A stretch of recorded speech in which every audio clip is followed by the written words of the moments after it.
Hi, I'm Jimmy Young from Pro Cannabis Media, and this is our special edition of Green Rush Live, our regular cannabis business talk show that our friend David Rabinovitz and I co-host every Friday afternoon on the Eastern Time Zone. That's about 4 p.m., if you will. And of course, on this October 29th, this coming Friday, we talk about interstate commerce of cannabis with an all-star panel of guests. Is it legal already? Certainly enough. A Vanderbilt law professor named Robert Mikos thinks it is. We'll talk with him and a whole bunch more about this very serious subject. But first, this is the week to share our content from our trip to Las Vegas. That's right, it was MJ BizCon, and it was our second trip to the largest cannabis convention in the world. But needless to say, a lot has happened in the world and the industry over the past 2 years now, hasn't it?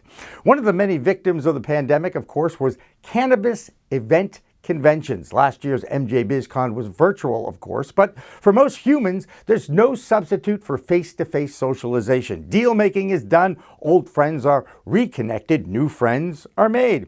This week, MJ BizCon celebrated their 10th event, and Pro Cannabis Media made our second pilgrimage to this vice oasis in the desert, where adults go to play, to network, and to explore the limitations of our existence while celebrating the freedom from prohibition in 36 states, where there is now medical marijuana programs, and 19, including Nevada, of course, where adults plus 21 can enjoy the responsible use of the cannabis plant's flower and its magical cannabinoids.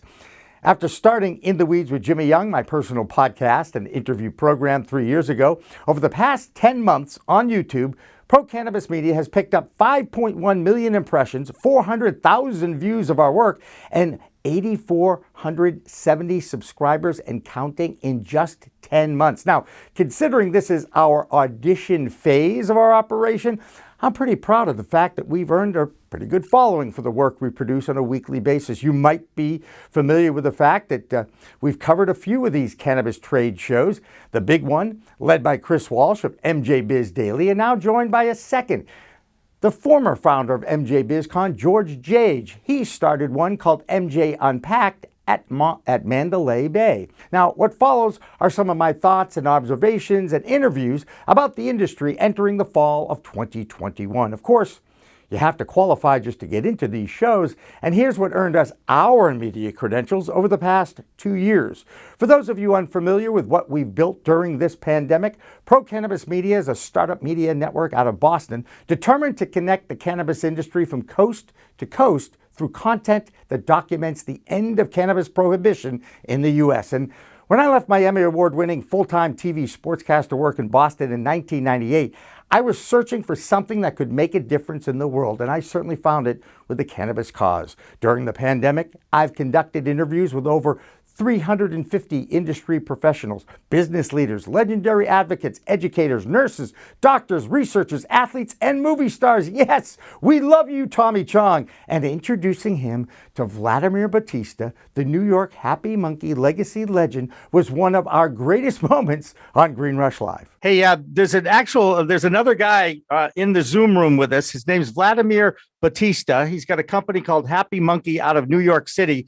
And he said he's never met you, but he wants to invite you to his next party. Can he at least, can you say hello to Vladimir?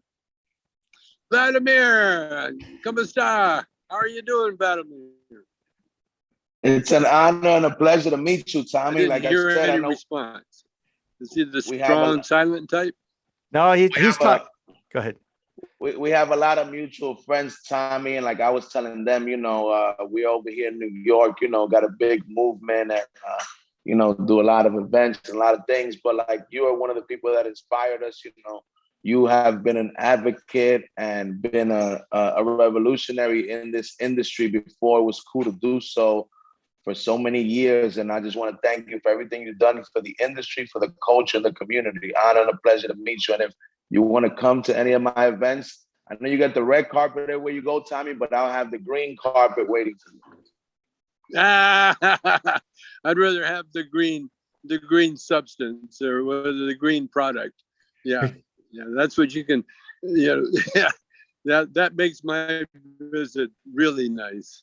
We certainly earned our media credentials as a bootstrap startup out of Boston, and during the pandemic, now you can watch PCM TV live streaming 24/7 on our website, on our Roku channel, and Apple channels. And of course, you can always find our weekly We Talk News show, Green Rush Live Business of Cannabis Talk Show, on Fridays at 4 p.m. Eastern. You might even notice that Dave Briggs, the newsy TV morning guy and former NBC sports anchor, well, Mr. Briggs has the conversation now with a special co-host named Amani Toomer. You might remember him from the NFL and the Giants.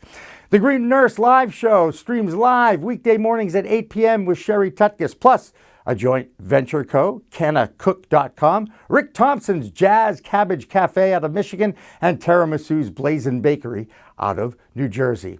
Now, let's get back to MJ BizCon and their founder, Chris Walsh. While we can't share his opening remarks to the packed crowd at the Las Vegas Convention Center, we were able to record his private news conference with the media on that same opening day. It's extremely gratifying. We had a very tough year in 2020. I think all of us did in one sense or another, right?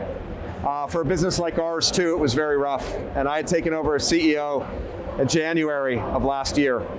And got into a period with COVID where we had to make business changes. We couldn't do MJ BizCon, we couldn't do our events, and we had to really rethink what we were doing. So to finally have gotten here to a place where we have the industry all together, it's bustling, it's busy, people are excited about the future of cannabis. It's a really surreal and amazing feeling that we were able to come roaring back, not only as MJ BizCon, but also as an industry. And the industry did really well throughout all this. And you can see it here. Other events are coming back at 50% of where they were in 19. Look around here, look at the buzz. Look at how many people are here. This industry is rocking and rolling, so we're really excited. Yeah, my message is that the industry is growing up and maturing, and we have a lot to celebrate. We've had almost a dozen states legalize medical or recreational cannabis since 2000. We've had 5 states legalize just this year through their legislature. So there's a lot to be excited about. There's a lot of opportunities out there. We have the most momentum we've seen for federal change ever.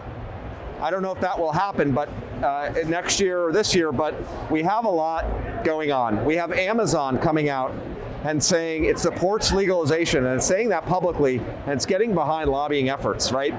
So you could look in any direction and there's positives, but like any other industry, like any other movement, we have challenges and we have issues. So I'm very bullish about the future, but we also have to realize that this industry is growing quickly, and it's becoming mainstream, and it's maturing, and with that comes different considerations, different challenges, and different opportunities. So, sum it all up is we're in a great place as an industry, and I wouldn't say we're at the tip of the iceberg in terms of growth, but there's still lots of growth ahead, and there's possibilities everywhere you look and opportunities. And so, again, look around, see what's going on. This is a legit mainstream industry, and it's creating jobs, it's creating business opportunities, it's creating investment opportunities, it's improving communities, and more states and more countries are legalizing as well. This is the best opportunity that, once in a life opportunity. Let me say it again. This is an opportunity that only comes along once in a generation, right? And I'm not saying that just to pump the industry. That's what it is. And so, I'm just excited about what's to come, and it's going to be challenging for everyone, and things are going to change. But we're creating a whole new industry here. COVID protocols were in place this year with over 1,100 vendors spreading out over 2 full halls, doubling the space for the MJ BizCon, which continues to amaze me with its variety of ancillary businesses and the core of the industry in the Hall of Flowers, like the award-winning dispensary Bud's Goods from Massachusetts. Now, we're certainly not as mature as the biggest media production group out of California, Cannabis 101 Talk Radio on iHeartMedia, but hey, they've had a 10-year head start.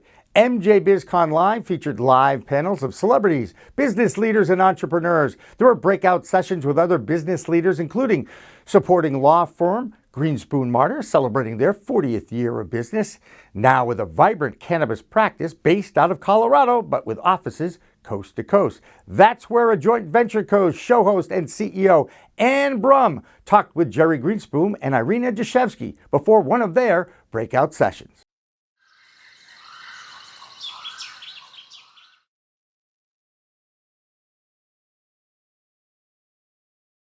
Good afternoon. I am Ann Brum, filling in for Jimmy Young on Pro Cannabis Media. We are here at MJ BizCon 2021 at the Greenspoon Marder event.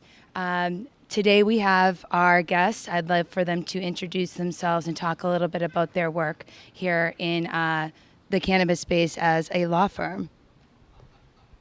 Hi, I'm Gerry Greenspoon. I'm a managing director of Greenspoon Marder, and basically came up with the brainstorm of founding the cannabis practice about 8 years ago, realizing the enormity of what we were embarking upon at that time, seizing upon opportunity, and excited to be here now in 2021 at the MJ Biz Conference. Excellent. I am Irina Dashevsky. I am a partner at Greenspoon Marder in their newly opened Chicago office. But I came over from Blackwell with our team, and we've been focusing on the cannabis sort of regulatory scheme nationwide, mostly east of the Mississippi, but now we have west of the Mississippi covered. Excellent. Well, thank you for that. And I'm really excited about what's happening on the East Coast, and would love a little insight on your plans to support and expand in there. So that's a great question. It's very interesting because when we began the practice, we immediately headed to the West Coast because that's where everything was happening and that's where all the experience really existed. But then just recently, over the past few years, the Midwest and the East Coast markets opened up and presents an enormous opportunity. The regulatory schemes that are either in place or coming into place, the opportunities, the population, of course, that exists in the Midwest and the East Coast is so exciting to us. And this is where we now see the real opportunity and growth for many, many, many years. And with Irina, we were talking a little bit before about your work recently in New York. Can you give us a little prelude as to what you're anticipating there and for the practice in supporting that regulatory framework to come online and live? Sure. So, after Illinois dropped and the market opened up and we kind of learned our lessons, saw what it was like to do legalization and create a market through legislation, which I think Illinois did provide a good blueprint despite, being mired with delays and litigation. We focused because it seemed New York was doing the same thing. They passed this piece of legislation. It's pretty sparse. A lot of it's going to get filled in through regulation. I've been heavily focused on New York. I've been going there a lot over the past year, meeting with regulators, meeting with stakeholders. Couple of big takeaways that I have is I think that they want to create a lower barrier to entry. Social equity is on their mind. It's extremely important. There's a massive legacy market, and it's a multi-billion-dollar industry. When New York goes adult use, it will be the largest, most important market, I think, in the world, just based on population and the money that'll be there. And so I think you've got a plat for that, and I think they're trying to avoid some of the pitfalls that other states have had. And it'll be really like Illinois. Sure. Very different states. In Massachusetts, it's a real slog. It's been heavily criticized. They should be far more competitive as a state that's been online way before the rest of the East Coast, and yet they're not because of the way that it's governed from the local level. It's made it very, very difficult for businesses to get open and get running, even though it's not a competitive licensing scheme. I think New York will be different, and what they did differently from Illinois to ensure that more participants are in this massive market. And that makes sense for New York. It's kind of like the place where small business survives and thrives. They don't want you to be vertical. So they're precluding certain license types from being held by one company to ensure more participants in that market, which is a little different than what Illinois did. Girl, you know. Well, thank you so much. Please check them out here at Greenspoon Marder, and thank you both very much for taking the time. You are watching Pro Cannabis Media. Have a good day, everyone. Bye-bye.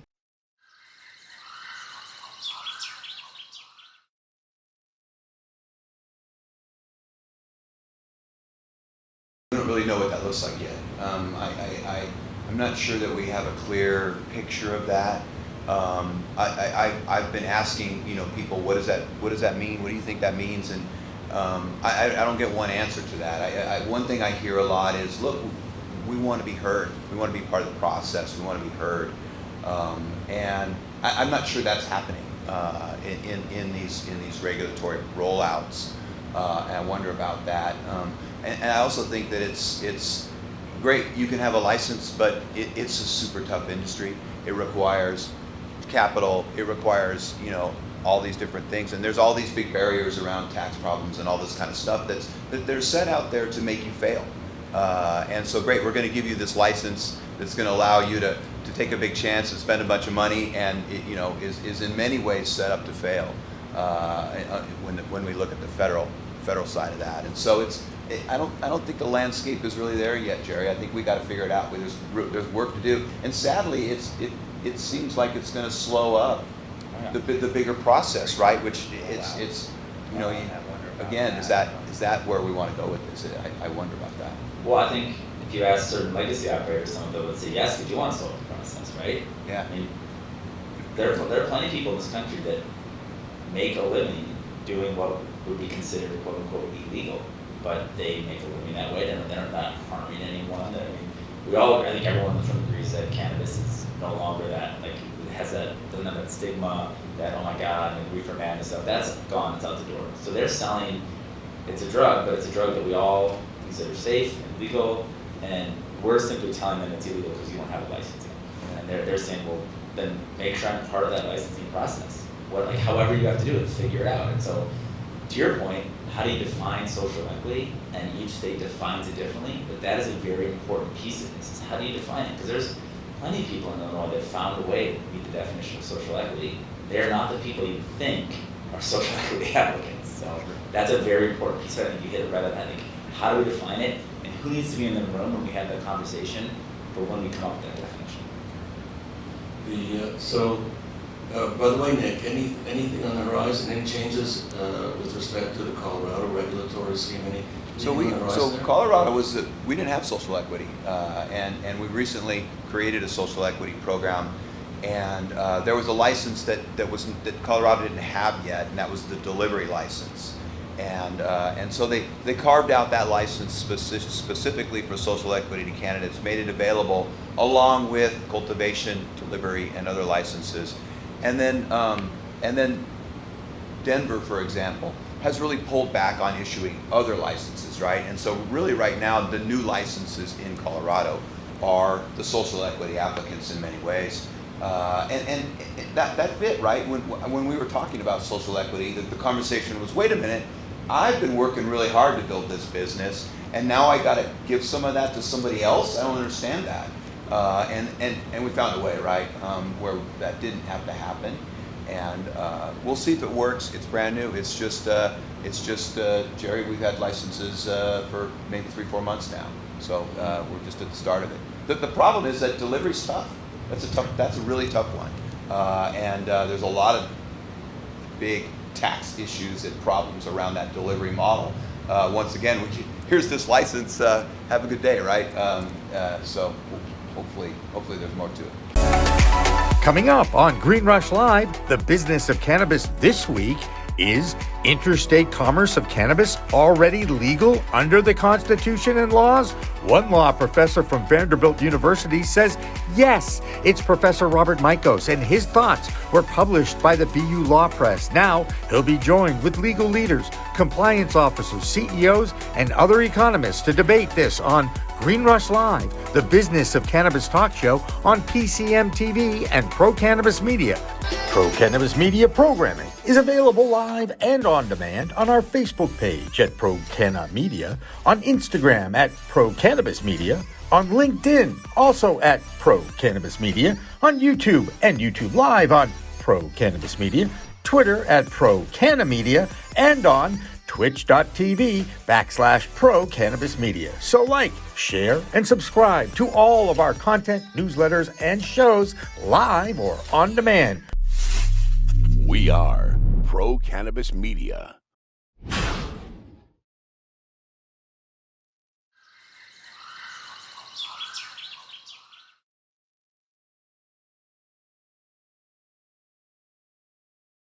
Okay, so you've had an inside look at some of the activities and goings-on at MJ BizCon's 10th annual convention. We continue to share some of our interviews we collected at that show. All of them will be available on demand on our special MJ BizCon playlist on Roku, Apple, and YouTube channels of PCM TV 24/7. And yes, we'll be stringing them all live this week. Next up, one of those amazing booths you see at these trade shows that always draws a crowd and a blast for my past cannabis history and the class of '79 at Tufts University. Check it out.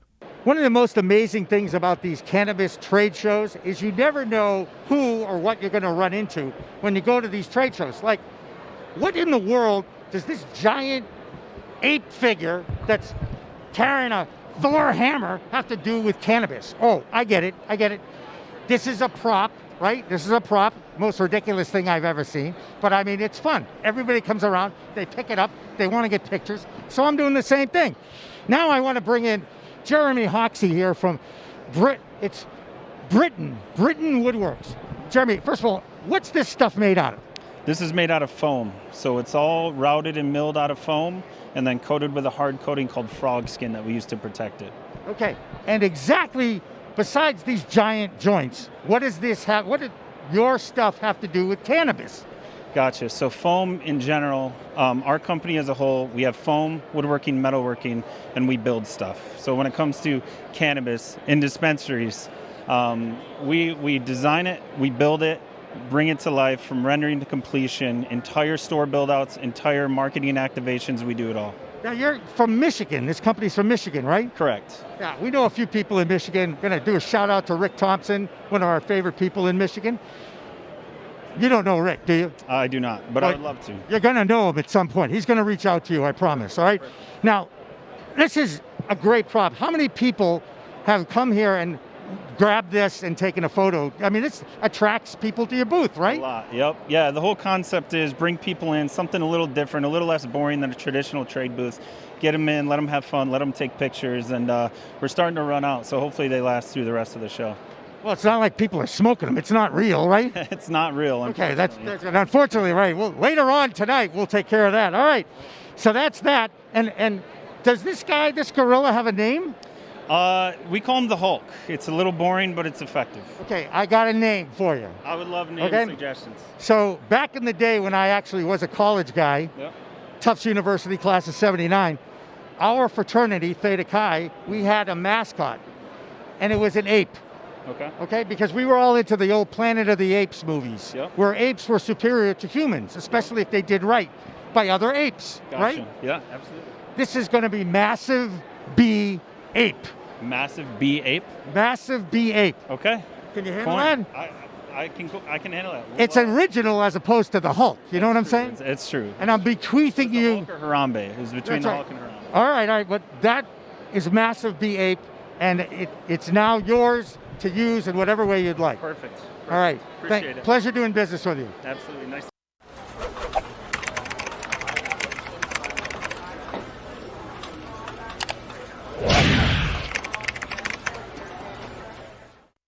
All right, we continue with Green Rush Live on a Friday afternoon on Pro Cannabis Media. This is by far the first time I met a guy on Zoom and ran into him at MJ BizCon.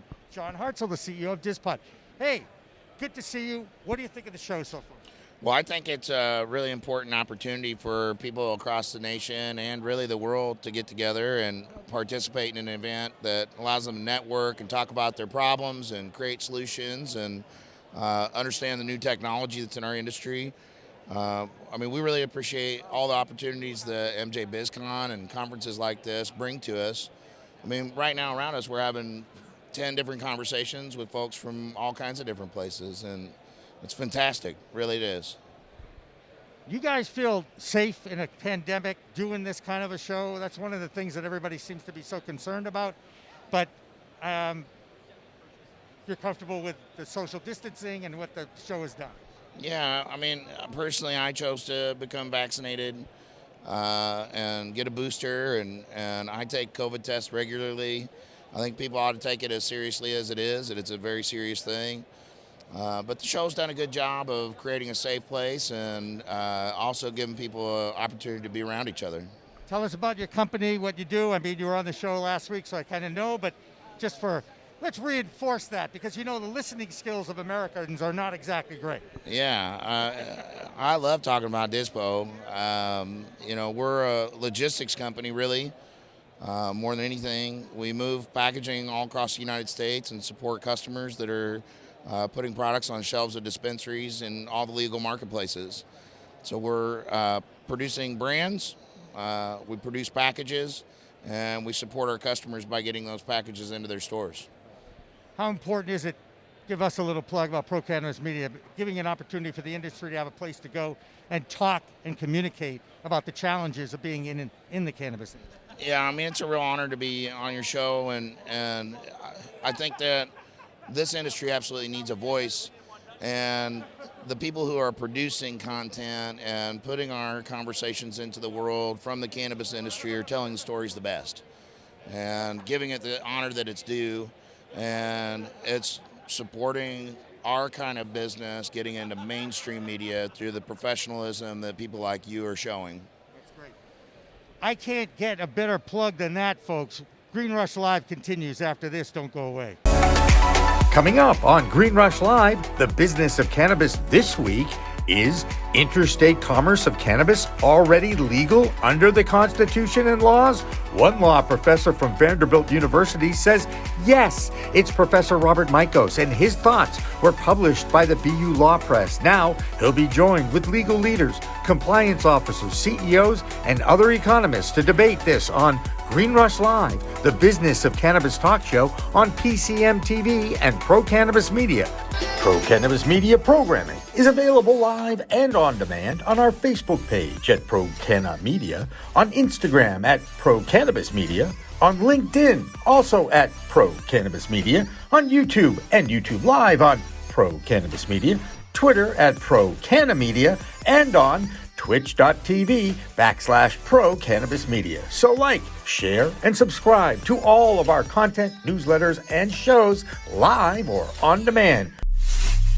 We are Pro Cannabis Media.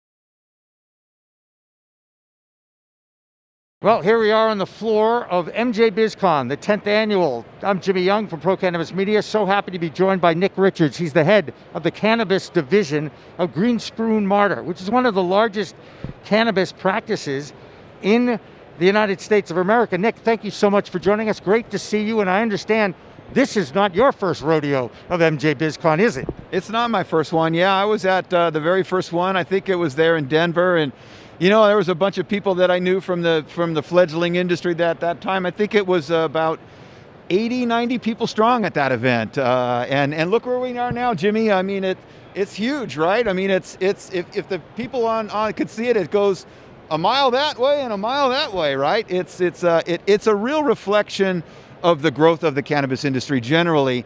This event is a big event in the Las Vegas world, not as big as some. But it's so exciting to be here and to see all the professionals here and to see the industry show up and to see so much excitement and buzz around the idea of legalizing cannabis. It's awesome. It is amazing how far it's come in the 10 years and gosh, even in the last few years. And now, you had the pandemic in the middle of it now, and it's evolved as an essential product for medicinal marijuana policies and laws that are out there. 36 states. You got 18 or 19 legal, depending on how you feel about South Dakota. I know how I feel. I call it 19. But Nick, there's still so many issues having to do with cannabis. And I know here at the conference, you're going to be talking about the challenges of the IRS and 280E. And when we talked last, you actually brought up another clause, another item that affects the industry as far as being a cash-only industry as far as the IRS goes. Is this going to be the subject of pretty much what you're going to talk about in that panel? Yeah, I mean, there's a moderator, right? So we're gonna answer questions. Kat Daly and I. Greenspoon Marder has been a champion of that fight to establish sort of fairness around taxes in the cannabis world. Right now, the cannabis industry is really horse shackled by a code section called 280E that takes away all of its deductions. From those of you who don't know it out there, when you go into that local dispensary, that bud tender that you're talking to, that person's salary, that company can't deduct it. That rent for the facility where they're selling the marijuana, they can't deduct that either. And so it's a really, really, really tough business. It's a leftover code provision on the war of drugs, which we all know was a war against minorities and a war against difference in this world. And I say again and again, it is the remnants of that war, and it's something we need to get rid of. And yet the Supreme Court has pretty much said we're not going to do that, although you've got the Judge Clarence Thomas, you always precede his name, the conservative judge, Clarence Thomas, saying that the federal laws are contradictory. Something has to be done. Lord knows they're trying, but in this political climate, I'm not very confident that they're going to be able to get anything done. Maybe they'll be able to get the banking done. One small step in cannabis is always a big step towards normalization, isn't it? Yeah, I think that's true. And, we see a lot of normalization kind of on the street and in our communities and, in our cultural circles and all that kind of stuff. But it hasn't permeated up to the brick and mortar world as much. And we still see a big disconnect between what we're seeing as sort of official case rulings and government positions on cannabis and what's really true about cannabis, right? And that's been everyone probably on this hearing this now knows that's been a fight of cannabis all along. It's been saddled with these falsities, and we're still fighting that. And a lot of people are still grounded in that, frankly. And yet you look at a show like this with 1,100 vendors, you know what's going on in the merger and acquisition world. The big are eating up the little, or the medium anyway, and the little are still surviving. But this industry does have an obligation, I believe, in giving those who have been most impacted by the failed war on drugs, an opportunity. Are we going to see that? Wow. I know that's a loaded question. And by the way, I'm going to put in a plug for Curaleaf, because they do now have a initiative to help social equity applicants out. And that is what I want to see more of the industry do. And we have that at Greenspoon Marder as well. We have a number of social equity client candidates that we are representing, and we reduce our fees down to represent them. And we want to work with that industry to help them come along. It's a tough question, though, Jimmy. Like in Colorado, for example, there was no social equity when the program was rolled out. And then social equity became a big part of the industry, and Colorado didn't want to be left behind on that, so we created a new license, the delivery license, that is available for social equity candidates only. And so states are looking for different ways to find ways to address the problems from the war on drugs and provide equity to folks that have not received equal treatment in the past. But it's a tough thing. If I'm a business owner and I've put my blood and sweat and tears into my business, and along comes the government and says I have to give some part of what I think is mine to someone else, that's a conversation, at least, right? And conversation is so important in times like this, especially with issues like this. This is one of the reasons why I love what I'm doing, because I'm not afraid to have these conversations with people who are making the policies and creating the laws, interpreting the laws, because I do think we all have an obligation to do right now by these people. Yeah, I think that's right, and I think it's the fun thing to do anyway, right? I mean, the one of the great things about the cannabis industry is it's just full of so many good people and so many good sort of mission statements, right? Everybody wants to kind of solve the problems of the world, and I don't know if we're going to be able to do that, Jimmy, but it sure is nice to be a part of the effort. Right, and I think that's what we have to kind of glom onto a little bit, right, is to be, hey, we're part of history here. Whatever little part we can do to impact this is what kind of drives us every day. It's what drives me. I don't know about, I think it drives you too. It does. I rode in a taxi on the way over with a big influencer out of California. And he and I were talking about this whole thing and where's the industry going, and I think he's talking right now actually on his panel, And I think we're coming together. I think his panel is sort of can the cannabis culture and big business survive in the same sandbox, right? And I think the answer to that is yes. Look around, Jimmy. Look around. Big business is here already, right? Look at the money on the floor, right? With those economic incentives and those possibilities comes big business and collaboration with folks that aren't so big business savvy, perhaps. And there's a lot to learn on both sides there. There's a lot that big business needs to learn about cannabis, and there's a lot that cannabis needs to learn about business. And I've seen problems on both sides. You see these big business guys walk in like they know the whole world, and they're going to change everything, and they're going to be growing this weed that grows like a weed, and they're blah, blah, blah, blah, blah. And then 2 years later, they've failed completely, right? It's not easy. What in life is easy, Nick? Talking to you, Jimmy. Talking to you all day long. That's Nick Richards from Greenspoon Marder. We're going to have more for Green Rush Live and from MJ BizCon. Don't go away.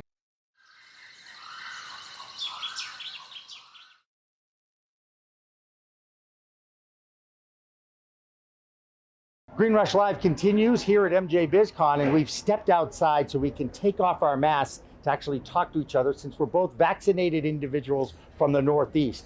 I'm Jimmy Young from Pro Cannabis Media, and I'm joined by Dean Harris from Tab Brands. This guy understands all the science behind those magical cannabinoids that are in the cannabis plant. Dean, great to see you again. Thank you. First of all, good to see you. In 3D, because we've really only known each other on Zoom. Right, we've never met live and in person, so it is a true pleasure. And we liked each other when we met each other virtually, but we really like each other now. Now we're going home together. No, I'm only kidding. Dean, tell us about Tab Brands and where you are right now. Sure. So Tab Brands has got a really interesting technology. It's patent pending, and we can take any plant-derived active ingredient and make it water soluble without using these techniques called nanoparticle technology or microemulsion. So the reason that's good is because the finished products are easy to use, convenient. They can be used as part of everyday life. They taste good, which is not always the case in cannabis and CBD. Mm-hmm. They come in an assured dose, which also is rarely the case in cannabis and CBD. They're more bioavailable because they're water soluble, and water soluble products are 4.5 times more bioavailable than lipid soluble, according to an NIH study. And then beyond that, they're safe. So we think that those combination of 5 benefits makes any plant-derived active ingredient useful. And since we spoke last, we've expanded from cannabinoids to other plant-based ingredients. So we have an entire line of medicinal mushroom products. We have something that are called botanical terpenes, which are derived from plants that are not cannabis or CBD or hemp, and they deliver health and wellness benefits independently. When combined with cannabis, they actually provide the entourage effect. And then recently, although this is not legal yet anywhere in the world, we actually just figured out how to make psilocybin into a water-soluble product and microdose it. And I don't know if you've done any work or study of that, but psilocybin and microdosing is going to be a huge market for things like mental wellness, depression.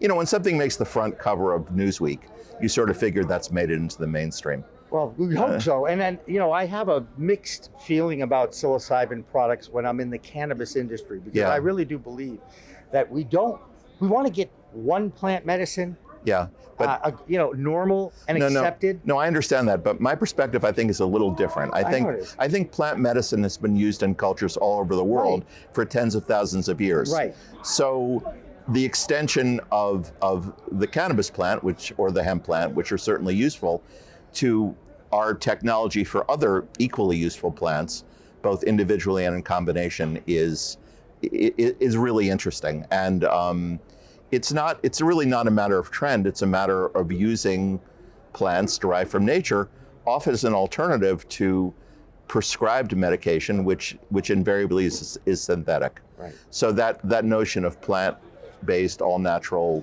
medicine and wellness products is where we are at Tab Brands. Right. And there's now starting to be more and more movement towards acceptance of psilocybin, more acceptance of cannabis products being infused in beverages, right? Yes. And this is kind of where you see the biggest impact. We think that in general, plant-based medicine should be part of somebody's daily life. So it should taste good, it should be convenient, and it should deliver what you're saying it's going to deliver. So, I mean, I think what's interesting about psilocybin, and I don't want to focus on that, but psilocybin, the way psilocybin's delivered now, it can be delivered in a microdose, which means that it affects the brain, but it doesn't provide that full psychedelic effect. And that is, and to me, it's remarkable how much acceptance there is in the medical community already for psilocybin. And it used to be, Timothy Leary and hippies, and now it's almost an accepted medical fact. I mean, when they're studying at Yale Medical School, I mean, I think that's significant, and at Hopkins too, by the way. Well, Tufts would be good. No, I'm only kidding. I don't want to get into it. Well, I don't know if it's done at Tufts Medical School, but it could be. But Hopkins and Yale they're pretty good. They're not chopped liver. They're pretty good. I just have to wave the flag of the alma mater. I just have to do that. I didn't go to either Yale or Hopkins. And I didn't go to med school, so there you go. But what I want to ask you now is, how do people find out about your product, and how do they get that? Because I know that you can't just go to the store and buy infused products. Right. Well, we do have a direct-to-consumer brand. Yep. Just because I'm a direct-to-consumer marketing, so I felt like I sort of had to. Yes. And that brand is called Sigh, S-I-G-H. The website is hellosci.com, so one can buy directly online. But most of what we do is B2B, and most of what we do is providing our material as ingredients or white label for other people. And our goal, I think I told you this the last time, but we've actually achieved it. We want to be global. So in the last month, we just did 2 licensing deals. We've licensed our IP to Europe. We signed a deal with a partner in Croatia to serve the EU market, and then we just signed a deal in Colombia to serve the South American market. So our goal is to try to make these useful products useful every day to the extent that we can. That's right. Dean Harris, Tab Brands. Yes. Great to meet you in person. I agree. I think that's one of the most beautiful things about the trade shows that are back now is relationships have actually started on Zoom, and now you have an opportunity to see the person, shake their hand, give them a hug. It's better. It's much better, and it also goes to the whole plant situation that this plant brings the world together. It's designed for socialization. It's designed to improve. It has. It's designed for socialization. It's actually designed to make people feel better, and it's actually designed in certain cases to give people a high. Right. And those are the 3 primary uses. And when it exists in native cultures and indigenous cultures all over the world, there's something to it. Absolutely.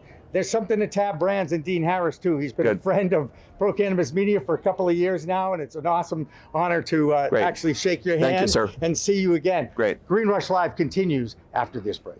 While the trade show was impressive and quite overwhelming, the evenings in Las Vegas take on a whole new meaning of socialization and networking.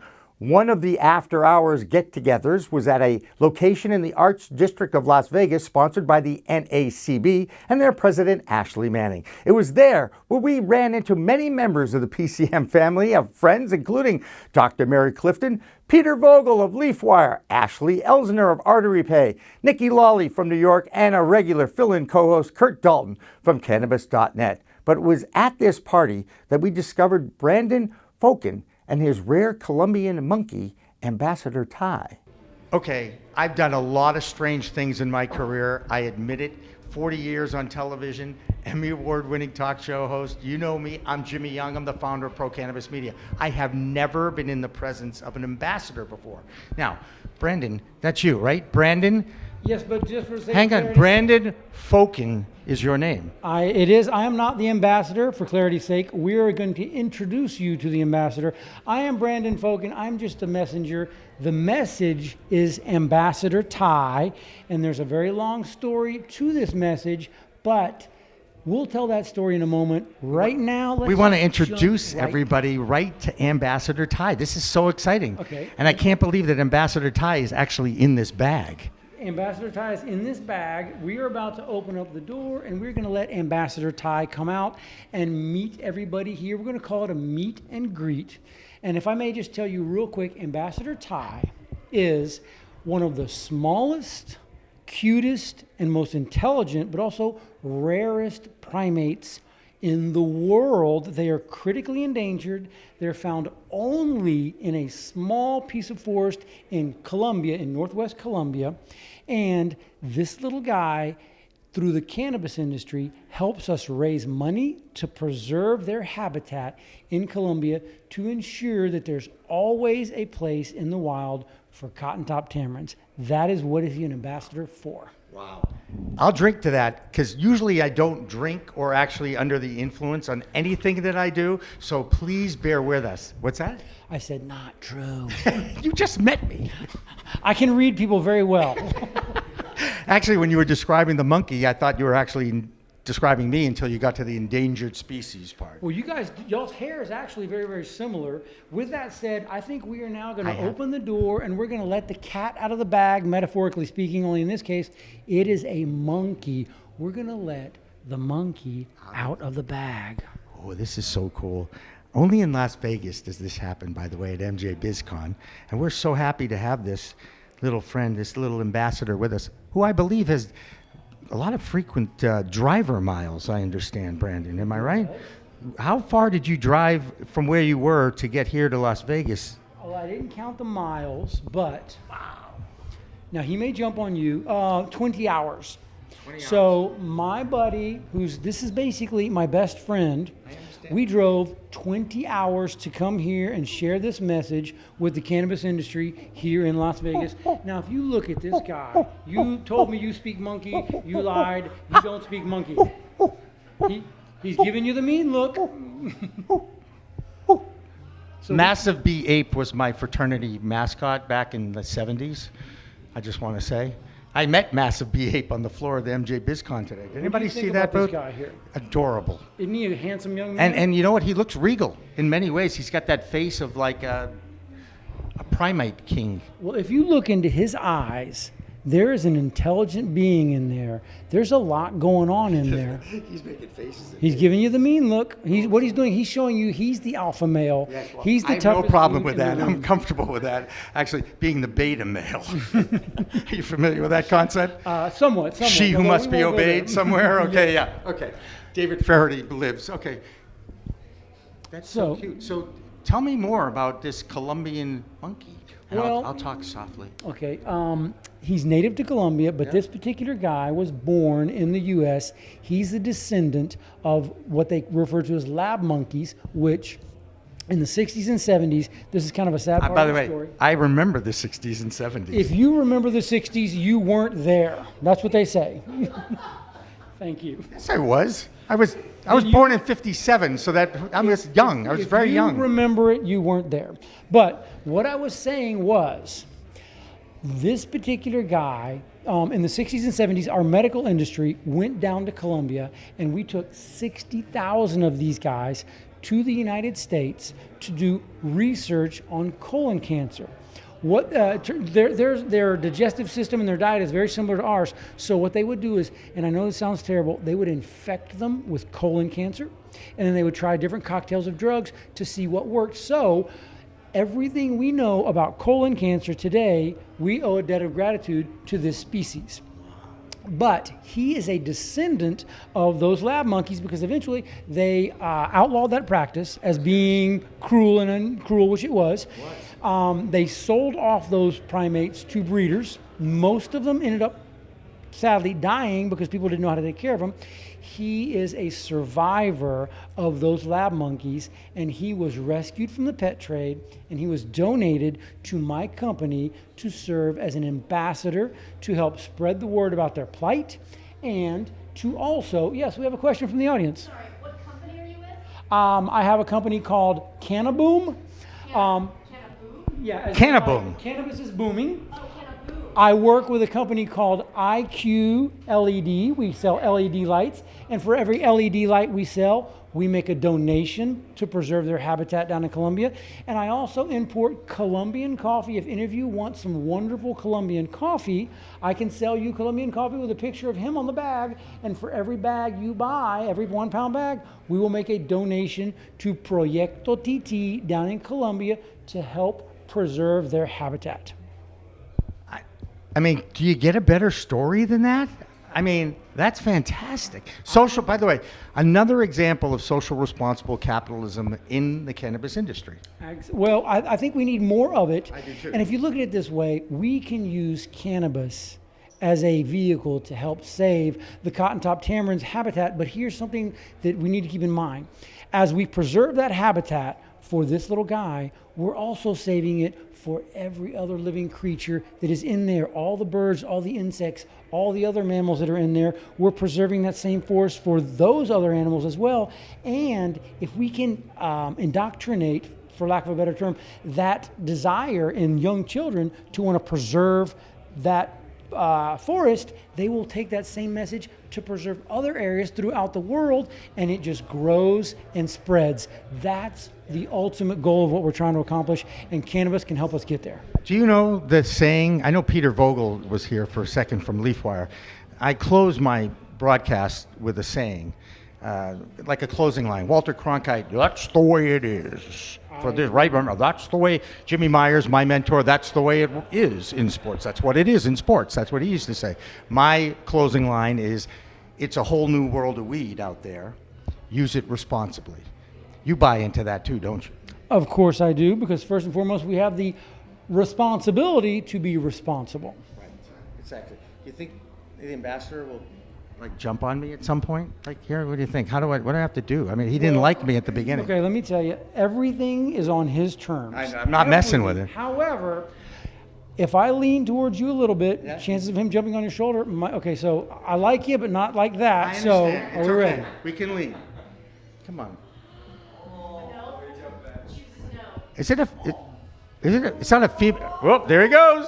Whoa, I have that effect on monkeys and females, I might add. They usually just run away. That's what happens. Actually, he's very sociable, and he wants to go meet other people over there. Well, he went over to the females immediately. Well, he's not dumb. Okay, that's right. Well, we both understand that. Oh, she definitely wants to. She definitely would like to get. It's so cool. What he's doing right now is that's how he greets other primates. Right. Sometimes he smells them a little bit. He will sometimes lick them here a he little goes. bit. Yeah. And now he's exploring. He loves to explore new areas, and this is just a very interesting and stimulating thing for him. Oh, absolutely. They're highly social, so meeting other primates for him is just it's in their DNA. Ambassador Ty is a male. He's a male. Yeah. Okay. And he needs a female. He's at that age. Well, there you go.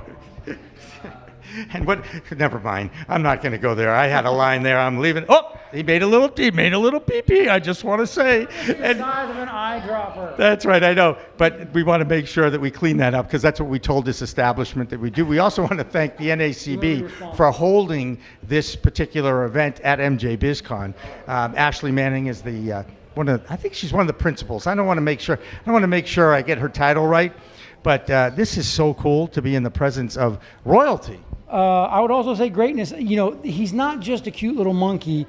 As he gets on people, as people just look at him, they light up like a Christmas tree. He has a therapeutical effect on people. He brings happiness and joy to people that I've seen that are having a bad day. He'll jump on them, and they say things like, "That's the coolest thing that has ever happened to me." He is a truly special creature. I can say that having the monkey on me for a few seconds was one of the coolest things that's ever happened to me today.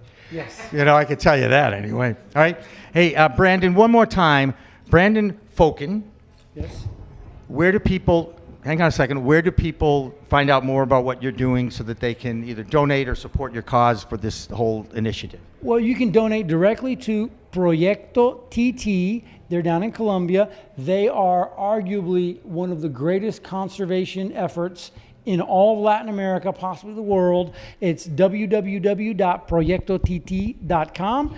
You can PROYECTOTITI.com, and you can COM, yes, .com, and you can make a donation directly if you would mention Coffee Heaven.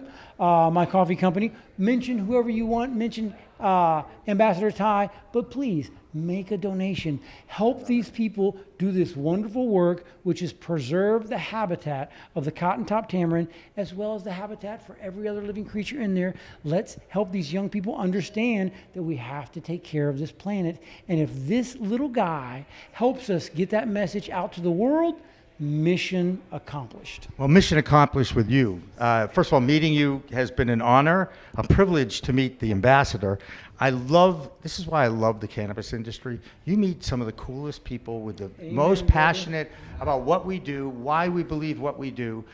And I'm so proud to have gotten to know you a little bit here, and I'm psyched. And I just love the Colombian connection because, well, I'll tell you what, for a long time there was a lot of Colombian in this body, and that's why I'm leaving it to science later in life. You are now cordially invited to come with me to Colombia to do two things.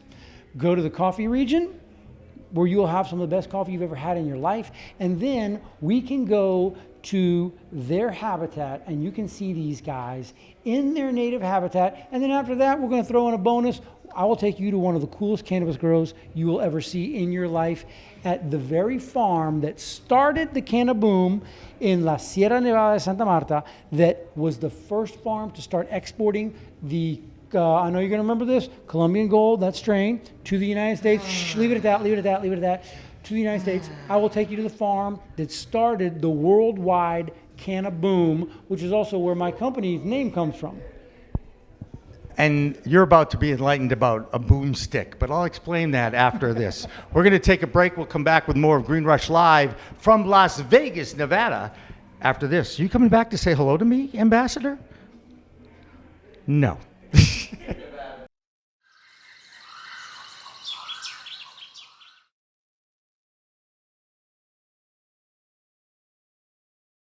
So that was our first day at MJ BizCon, but there was another trade show in Las Vegas held at the Mandalay Bay Convention Center that was geared towards investment and an entirely different vibe, where you had to prove vaccination records, wear your double vaccination status on your credential, and organizers wanted you to submit to a negative COVID test before entrance. It was MJ Unpacked. This trade show was the brainchild of George Jage, a former co-founder of MJ BizCon, who engaged the Blues Brothers for a private concert, called on the biggest funders in the business like ArcView, Panther, Arcadian, and others to hold pitch rooms and breakout sessions on funding, and limited the size of the trade show booths on display in order to accommodate better social distancing. In the middle of the show that was there, they had tables set up for deal making. So when you make a deal, you get to bang the gong, brought to you by Bang Edibles. So when you make a deal,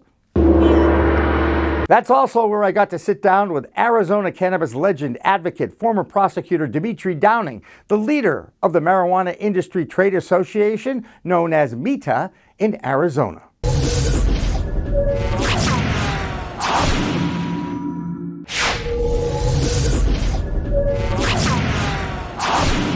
Hi everybody, welcome back to Las Vegas, Nevada. I'm Jimmy Young with Pro Cannabis Media, and I'm all over the place in this town this week.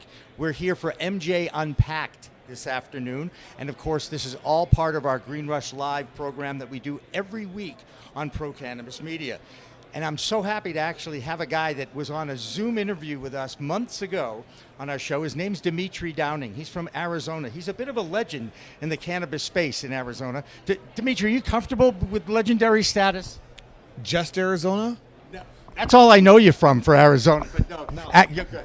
A bit. I just like to say a bit of a legend in the cannabis space. There you go. I'm just kidding. No, I mean, we need people out there that are advocating, that are informing, that are trying to understand this, not just from a business level, but a philosophical level, a human level, and in all sorts of different capacities. I have a unique skill set from my training at Boston University, epistemology major. When were you in Boston? The 90s. That's when we used to ship marijuana. My family did, yes. We shipped marijuana in UPS, 4 pounds at a time as lighting fixtures to a place that I worked in Boston. They can't prosecute that for me now. They can't prosecute me for that now, so that was a long time ago. I'm not afraid to admit it. Lots of people did it. We were entrepreneurs. We were businessmen. We saw ourselves in the middle of a trade route, And we did that. And that was the early 90s.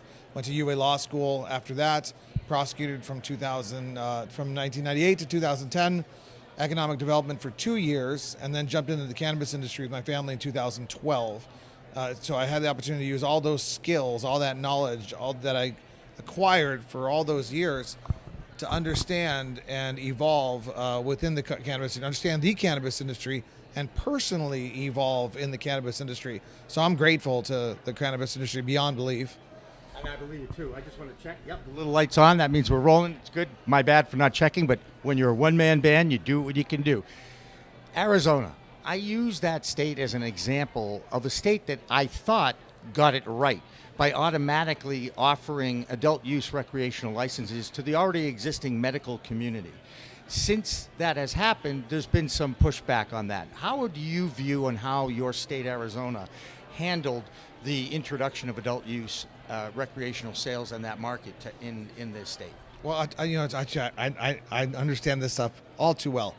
And your question, while important and a detail of the cannabis history, doesn't matter. We didn't get it right. We didn't get it wrong. We could have done it better. We could have done it worse. But you did it. What we did it, and it happened. And we transitioned the medicinal market. And I'll get into what I'm talking about here in a second, because this is what I'd really love to talk about, because it's something we're doing here at MJ at the Marijuana Week at MJ Unpacked and MJ BizCon. We're launching MITA USA because we see it as a paradigm shift that's coming up, and we'll talk about that in a second. But in Arizona, obviously, we transitioned from medicinal to adult use. A medicinal marijuana market structure was created in 2010. A lot of people got licenses in 2012, including my family. 2013, 14, 15, invested capital, evolved, et cetera. How and why that market structure was created that way is a fascinating aspect of history. It was a necessary thing. It was a public policy thing. But we got lots of things out of the legalization of cannabis that we didn't need. And now comes this paradigm shift to get rid of those. And we'll get to that in a second. Legalization, the transition from medicinal to adult use, can happen any way that you possibly can do it. And there's a lot of different ways. Initiative, referendum, legislative. And how do you treat the existing players that are under the medicinal licenses? What rights do they have? What rights are they entitled to? This is an economic situation, an economic question that even economists can't answer because it's never happened before. It's never happened before. Washington did it one way. Colorado did it one way. The Arizona, we tried it one way in 2016. That went down. I advocated for one way in 2014 and 15 as we were writing that initiative.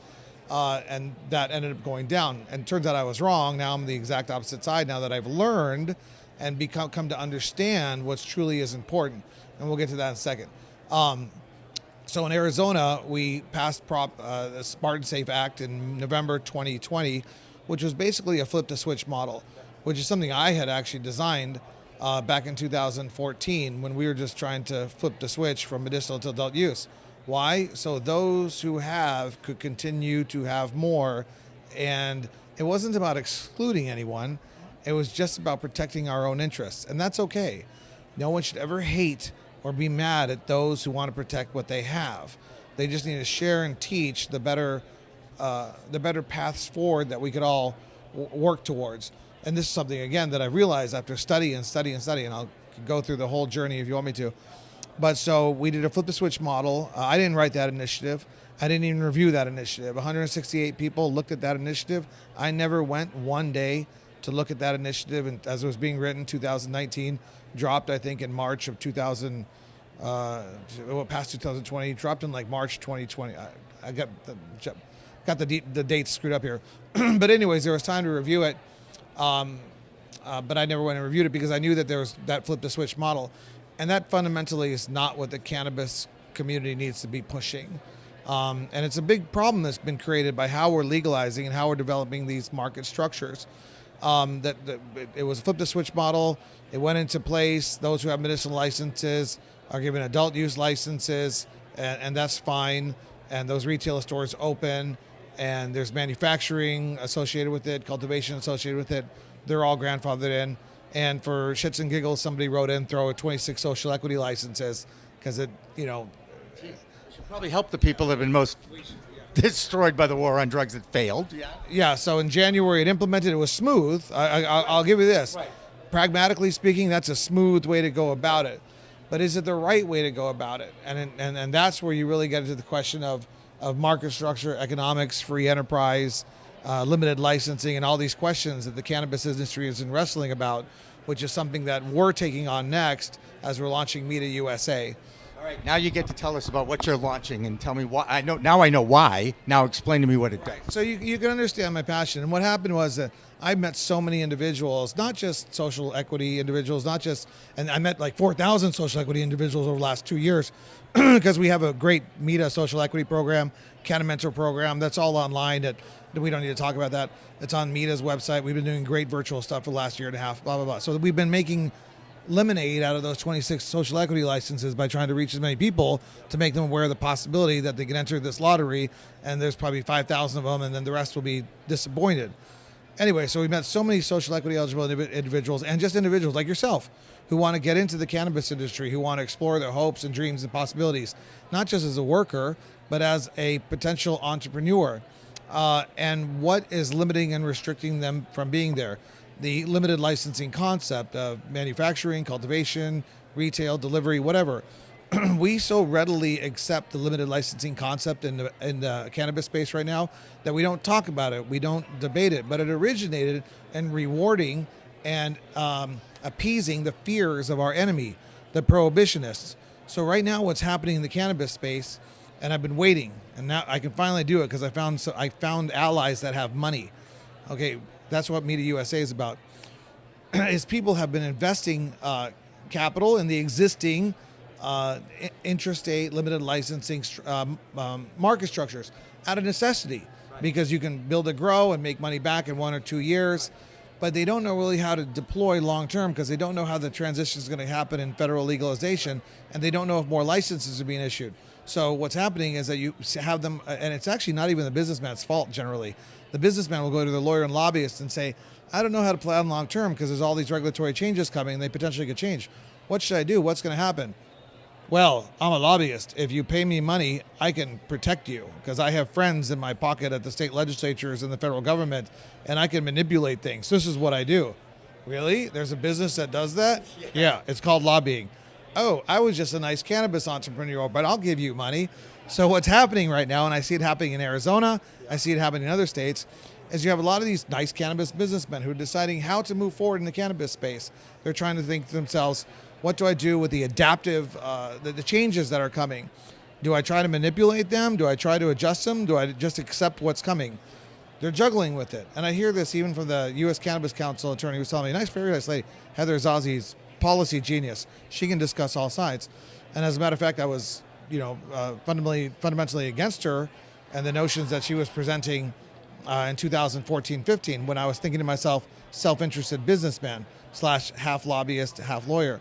Now I realize how right they were and how they had to do what they had to do. But God bless the MPP. They've done a great job. But what we need is more individuals advocating against limited licensing, against the barriers of entry that exist, against protectionist measures, and in favor of what ultimately is in the best interest of the consumers and the patients, which is an open market, free market. You're saying to yourself, what a challenge. There's all these license holders that expect this and that. The retail component is safe. That's going to be a state and local thing. We're looking more at manufacturing and cultivation and the free flow of brands. Enter the money. Okay, so what is in the interest? In New York City, you have 8 million cannabis consumers, patients, etc. They want the free flow of goods. They want interstate commerce to happen as quickly as possible. They don't understand the nuances that the best way to have interstate commerce is allow somebody to manufacture in California and ship it to New York. That's going to cost less. Then there's people in New York who are like, no, we want manufacturing licenses ourselves. We don't want them to people come in. There's all these complicated nuances. We, as MITA USA, we want to advocate for liberty. We want to advocate for choice and what's in the best interest of the consumer and the patient, ultimately the end person. The reason why we have an industry, not the industry. Enter the brands. There's one particular brand in California that I spoke with in March, And he said to me, Demetri, I don't want to deploy $2 million to build a manufacturing center in Arizona. They're telling me another $1 million in Oklahoma, another $2 million in Nevada. I got to fix California. I'm only like 50 dispensaries. I want to be in 800. What do I do? And I said, sir, you know what? I think it's time, because you have to wrestle with how you deploy capital and plan for long term. And we all know interstate commerce is coming within 3 to 7 years. We need an industry that's going to advocate aggressively for interstate commerce. And when interstate commerce comes, hopefully, you won't have to manufacture in all these states. Just adjust to little things like labeling, testing, and packaging, etc. And maybe fight for shelf space at the retailers if we can't get the number of retail locations expanded. But that's a whole other issue. I'm not going to deal with that issue. Retailers out there, don't worry. MITA USA is not after you. We're after those who would have protectionist measures that do anything to impede the access of the product, the flower, the brand, the choices, the brands, the MIPS, the vapes, to the consumer and the patient, because this is what this industry is about. It's not about protecting those who have. So it's giving an opportunity to those who have been most impacted poorly on the failed war on drugs, and giving them an opportunity to get into the business, into the industry. Well, and yeah, absolutely, and that's better, but that's not as important as giving to the patient. Access available for the medicine to those who need it. This isn't about us, right? Well, I'm a patient too, but I get it too. And right, and so, but you know, what kind of capitalists, what kind of businessmen care about the patients? Any brand who wants to be associated with doing the right thing, right, with fighting for those ideals, for those principles, for those regulations, for those statutes, for those ordinances that ultimately allow for more choice, more access, lower prices to the patient. Don't you want to be associated with a group like that? That's what we want to do.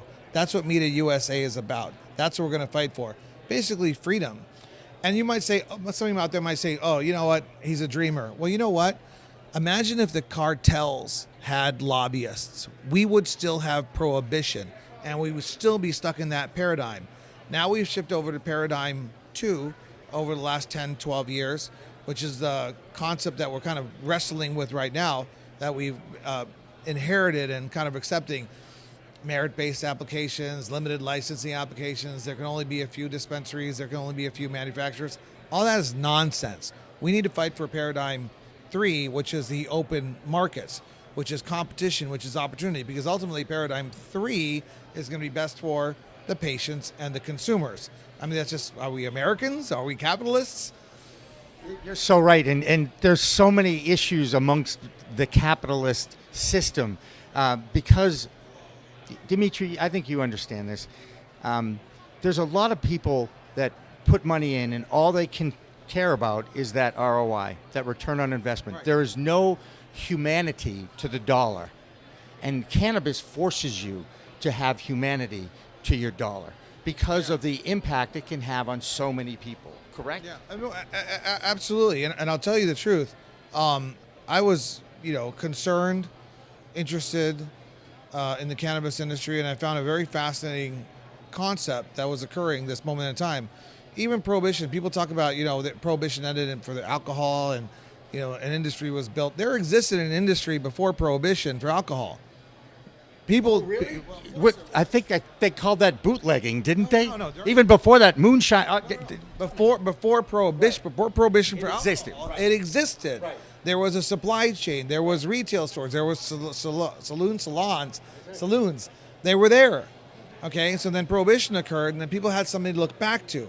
We're doing something that's beyond ending prohibition. We're creating a market structure from scratch, and not a lot of people are reflecting upon this. So, that's what's going on here, and that's what keeps me interested. Now, I'm not a cannabis patient myself, but I grew, I started with the model in 2012, like, damn, my family got the medical license in Sedona. These hippies found a really clever, politically clever way to get high. Good for them. Talked to a bunch of my lawyer, my AZ post-certified Arizona police officer, FBI, BI friends, etc., and because I was a prosecutor. And I realized that anyone who had a card in Arizona wasn't going to be touched. I'm like, shit, my brother's going to make a lot of money. Okay, I'm in. Then I met the guys from Normal. Then I met Michael Weiser. And Michael Weiser, great soul, him and I had a 3-year journey to understand substance abuse, cannabis policy, the legalization movement, market structures, and we were on opposite sides because I was thinking about money. Michael was thinking about soul and about people. He didn't give a damn about money. Well, I met him halfway, okay, because he educated me. He really did, because I knew nothing. I knew nothing about substance abuse. I knew nothing about my own. I did not know nothing, but I didn't know enough about my own substance abuse. I found yoga because of the cannabis industry, because I started exploring alternative mechanisms. So I'll be damned if anybody's going to take away anybody's right to use cannabis however they see fit to achieve that equilibrium and balance that's going to help them function. Who the hell would do that? Even if you need heroin, it's your thing, bro. Just function. Keep your shit together. Get your job done. Do your work. Be productive. Love your wife. Raise your kids. If you need heroin, if you need to rub your head against the carpet every morning for 5 minutes, it's weird, but do it. Do it. I'm a libertarian. I was okay. So I'm interested, and then comes COVID. The most absurd, hysterical, fear-based reaction to a very legitimate virus that I could possibly imagine. And we had a situation where they were canceling group yoga classes, gyms. They took away my choice as to what I needed for my spiritual, athletic, physical, mental well-being. And when the government does that to you, like the government did that to the cannabis patients, you come to understand the power of the government. COVID weaponized me for the cannabis industry. I have an outlet to give back to the world what it deserves, and it's called freedom. Fortunately for the cannabis industry, I'm involved in cannabis because I'm going to convey that loud as I can for as long as I can. That's why I understand clearly that this movement isn't based on cannabis use. This community isn't based on abusing anything. This community is riding an undercurrent that has existed for tens of thousands of years in human history, since one monkey decided to go from one valley to the next to explore their own options. That undercurrent is freedom. That undercurrent is choice. That undercurrent is seeing the world that you exist in and saying, this is not right. Somebody's taking away my rights. I'm moving on to the next tree, to the next valley, to the next ocean, to the next island across the ocean. That's what we're all about, that spirit. That's what this cannabis community is riding. That's what I'm excited about. So you can thank COVID for that. Otherwise, I would just be like an intellectual economist. Now I'm a fucking crusader. Sorry, can I curse? You just did, and I don't have a problem with it. No, it's just getting started. Well, Demetri, I got to tell you, you're the reason why I got this booth. When Zoe Wilder called me and said, I can get you Demetri, and I said, I loved him when he was on our Zoom call. To meet you in 3D in person has been even more inspirational for me. So I want to thank you for taking the time. You and I could sit here for hours and have these amazing, deep conversations. It's one of the reasons why I wanted to meet you and talk with you, because I really want to figure out a way to get the Demetri Downing show on Pro Cannabis Media. You deserve your own platform, your own show. You pick your own guests. We'd love to have you involved. But I thank you so much for just joining us for the 30 minutes that you just gave us here. You are truly an inspiration to the industry. And I knew that when I first met you. And I can see it when people just through the screen sometimes. So I want to thank you. First of all, how do people get involved, find you, and contact you? That's important. Let's make sure we get that on tape. I always give out my cell phone number. I love that about you. And by the way, you've been getting calls all the half hour. Yeah, 520-909-4334. DemetriDowning@gmail.com. www.mita-az.org is our Arizona organization. We're expanding it to be national. But the Arizona organization is not involved in politics. Okay, just to make that clear. We allow the state to do what the state's going to do.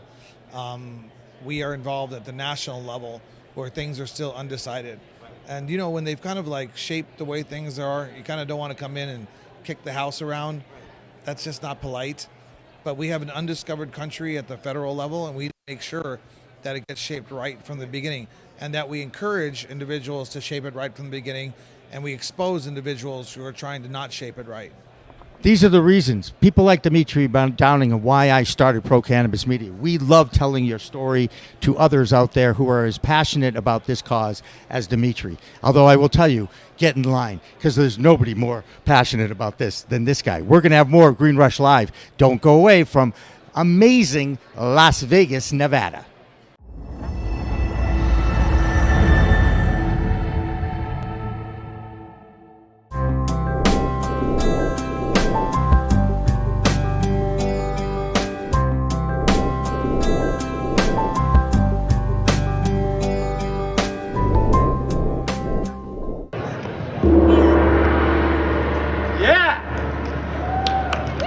If you can't bong, you can gong, right? Coming up on Green Rush Live, the business of cannabis this week is interstate commerce of cannabis already legal under the Constitution and laws? One law professor from Vanderbilt University says yes. It's Professor Robert Mikos, and his thoughts were published by the BU Law Press. Now he'll be joined with legal leaders, compliance officers, CEOs, and other economists to debate this on Green Rush Live, the business of cannabis talk show on PCM TV and Pro Cannabis Media. Pro Cannabis Media programming is available live and on demand on our Facebook page at Pro Canna Media, on Instagram at Pro Cannabis Media, on LinkedIn also at Pro Cannabis Media, on YouTube and YouTube Live on Pro Cannabis Media, Twitter at Pro Canna Media, and on twitch.tv/Pro Cannabis Media. So like, share, and subscribe to all of our content, newsletters, and shows live or on demand. We are Pro Cannabis Media.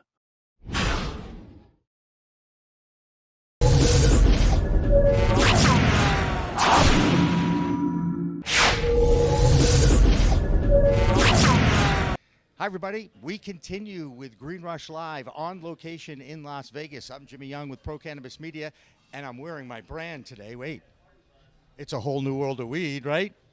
Use it responsibly. That's how we end the show. We're going to start the show. I've got two amazing women entrepreneurs from cannabis. And by the way, there was a time when there was 24% of people in the cannabis business were women. That was a few years ago. It shrunk. It takes a lot of determination to make it in this industry if you're a woman entrepreneur. And I've got two of them. I want you to introduce yourself first, please. Patty Pappas. And you are? I'm Carrie Mapes.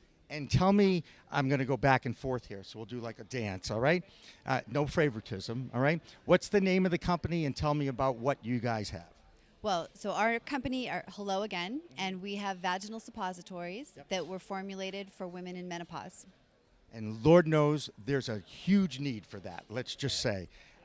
What differentiates what your product is and why you guys did what you do to come up with this product? Okay, so Carrie and I were exploring the cannabis space and realized there was not a product on the shelves that we wanted or felt comfortable using or was marketed to us. So that was the beginning of our story.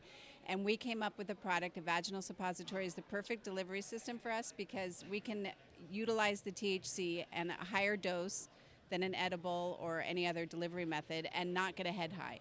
So we wanted to create a product that women could use, get along with their day, have a good night's sleep. If they have to wake up in the middle of the night, they don't feel high, but we can utilize the power of the plant without getting the head high. I can tell you that there is a huge market for this, isn't there? Yes, there is. Yeah. Can you tell me some of the testimonial stories of the people that have used your product so far? And by the way, I'm guessing California, am I right? Yes, California, state of California. Should be the planet, should be seceding from the United States of America. Not that I'm a liberal progressive or anything, but okay, go ahead, keep going.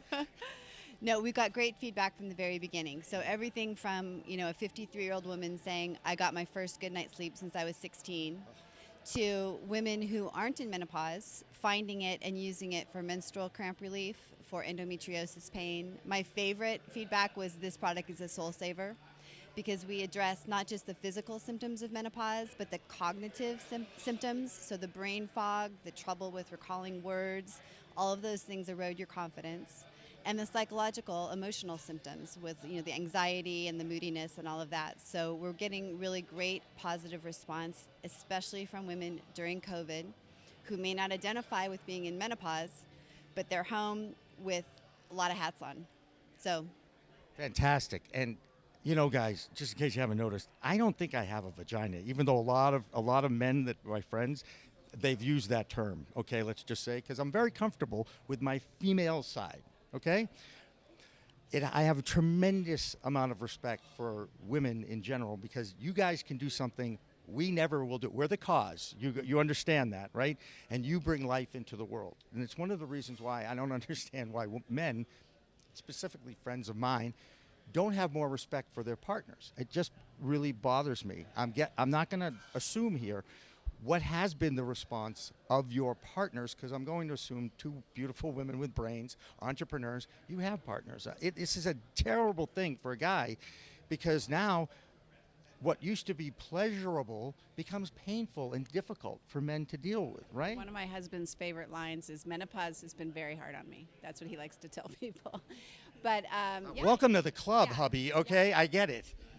So it's what Hello Again can help do is make you feel like yourself again. That's our whole messaging, because the symptoms start to layer on and you start to forget things, and that makes you feel insecure and uncomfortable. You start to have the sweats, and that makes you feel, I mean, it all adds up, and then you feel farther and farther away from who you used to be when you had confidence and you got a good night's sleep, basically. But the vaginal dryness is another big issue that we address with our product, because it is a vaginal suppository. So as you get older and the hormones have their effects, and you can have very painful, dry, not only sex. We've had women come up to us and say they can't even wear blue jeans anymore because they're having such an issue with vaginal dryness. So our product has, the base is vitamin E and cocoa butter and avocado oil, so it's very soothing and moisturizing. Thank God for women. Okay, so I guess the next question I have is, either one of you have a medical background at all? So no, I was a teacher and Patty was in fundraising. We were both home with our kids, raising them for 20 plus years. Yep. We're first time entrepreneurs in the space. I have to say, so we had a lot, I think your question is about formulation. Yep. We had a lot of support from different professionals, from cannabis research professionals, from doctors using cannabis for palliative care, gynecologists using cannabis in her practice, and of course a professional formulator and a professional manufacturer. So that was on the formulation end. And then just on the background end, honestly, being in our 50s and doing this, I don't think we could have done this in our 30s. There's something, we weren't afraid to ask stupid questions. We educated ourselves. We knew how to find the answers we need. We're dogged, and that's helped our business quite a bit. Fantastic. What's the next step for you guys? I mean, first of all, how do people find out about your stuff? Well, first you can go to our website, which is helloagainproducts.com, or Instagram, which is also Hello Again Products. And we have, we would like to expand across. We get a lot of emails every day from women in other states trying to buy us. And, it's hard to explain that we can only sell in California right now. So we would like to be in other states as well. And we have ideas for other product lines coming up. Funny you mentioned interstate commerce, because a week from when this show airs, Friday, we're doing a show on Green Rush Live on interstate commerce with a law professor from Vanderbilt who really believes that constitutionally it's legal now. And it's going to be an interesting show. We've got a lot of lawyers and far more scholars. And the best part is I'm not even going to host that show. I'm going to introduce everybody and get the hell out of the way and go in the chat room, because I know my place. You know what I'm saying? Well, this is great. California, go to your website. That's the way to get it, right? It's a legal product. This is one of the best things about coming out to Las Vegas for us, is we're getting introduced to the mature market in California. Massachusetts is almost in adolescence, and I say almost in adolescence because it was adult use in 2018 and medical in 2013. So we're still far behind the mature markets of California. We don't need to get into the politics and all the challenges that has arisen in California recently or anything like that. But the good news is we're here in 2021 openly talking about these issues. Do you guys feel that historic significance of the product you have and the industry that you're in? Absolutely. Menopause is certainly having its moment right now. And a big part of that is because today's 40, 50-year-old woman is leading a vibrant life. So, our Instagram is full of, examples of women who are, who look fantastic, who are leading companies. We know that our customer is, is working, has small children at home. She might be divorced and dating at the same time. Her life is very vibrant, and that's what we're doing is, strengthening her ability to be a force in the world. Well, I think you have any last comments you'd like to counter on that, echo on that? No, definitely. We just want women to feel like themselves again and feel healthy and not high. Isn't that a great way to start the day? Both of you, thank you so much for joining me here. The best part of this, we have more incredible interviews on Green Rush Live coming up, so don't go away.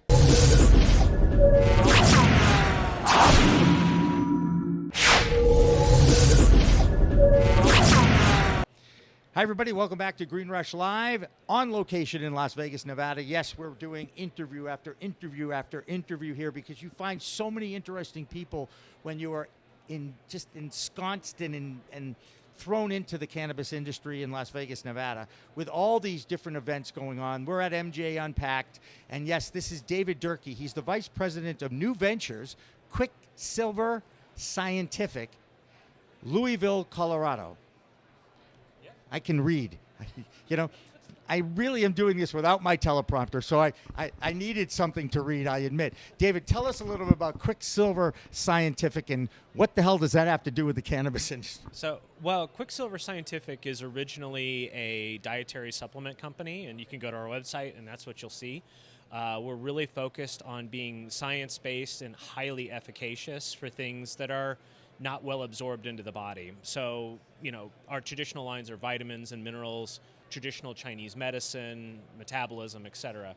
But we see a huge opportunity to take our technology more broadly into the cannabis space, into the CBD world, because cannabis and CBD really fit that paradigm of, it's not well absorbed, it's not well metabolized unless it's formulated properly in a food, beverage, tincture, what have you. So that's why we're here today, is to try to find, interesting brands and partners to, work with in our technology. So that's why we're here. Good answer. That was good. Now we get to talk about some cannabinoids and endocannabinoids and all those magical components of this amazing plant. Colorado, being one of the first states in the union to legalize adult use of cannabis, has a far more mature market than Massachusetts or New Jersey, New York, who are new to it on the East Coast. And you've got the Arizona situation, you've got Oklahoma. Everybody's done it differently. How have you seen the maturation of the cannabis space in Colorado, where, to me, it's far more normalized? It's been around a while now. People have accepted it. Are you still feeling that stigma when you start talking about cannabis in the business community or wherever? No, definitely not in Colorado. It's been 10 odd years since legalization. And yeah, you see a lot of more mainstream, more acceptance. Even in Colorado, the local city officials can say, "Oh, I don't want a dispensary." You have to vote it in, and there's very few of those anymore. So that's one thing. It's very normalized, very mainstream, and the market is also moving out of flower and vapes and into more edibles and drinkables.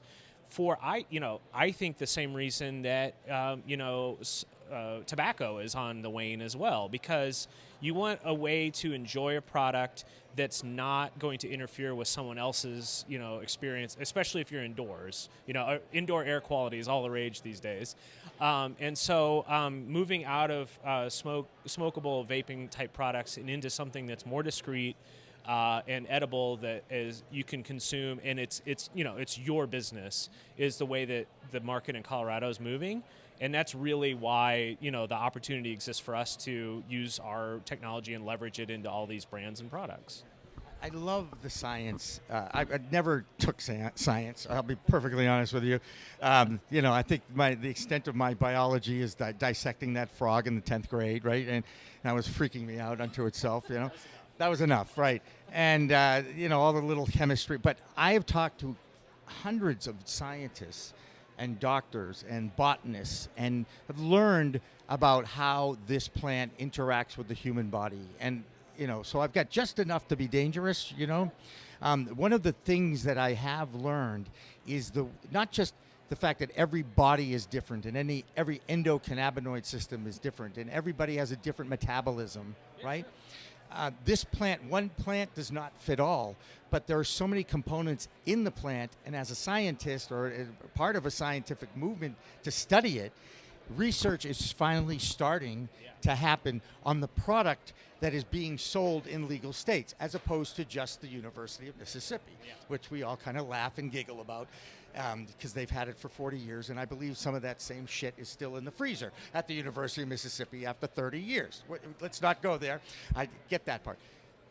Great time to be a scientist in a completely wide open field, isn't it? Oh, yeah. So the people on your staff excited about the future on this? Yeah, no, absolutely. And I completely agree about metabolism. I mean, I used to work at Coors in Colorado, and the metabolism of alcohol is the same, right? Everybody reacts differently. So the expectation that it would be the same in cannabis is on point and is expected in my mind, right?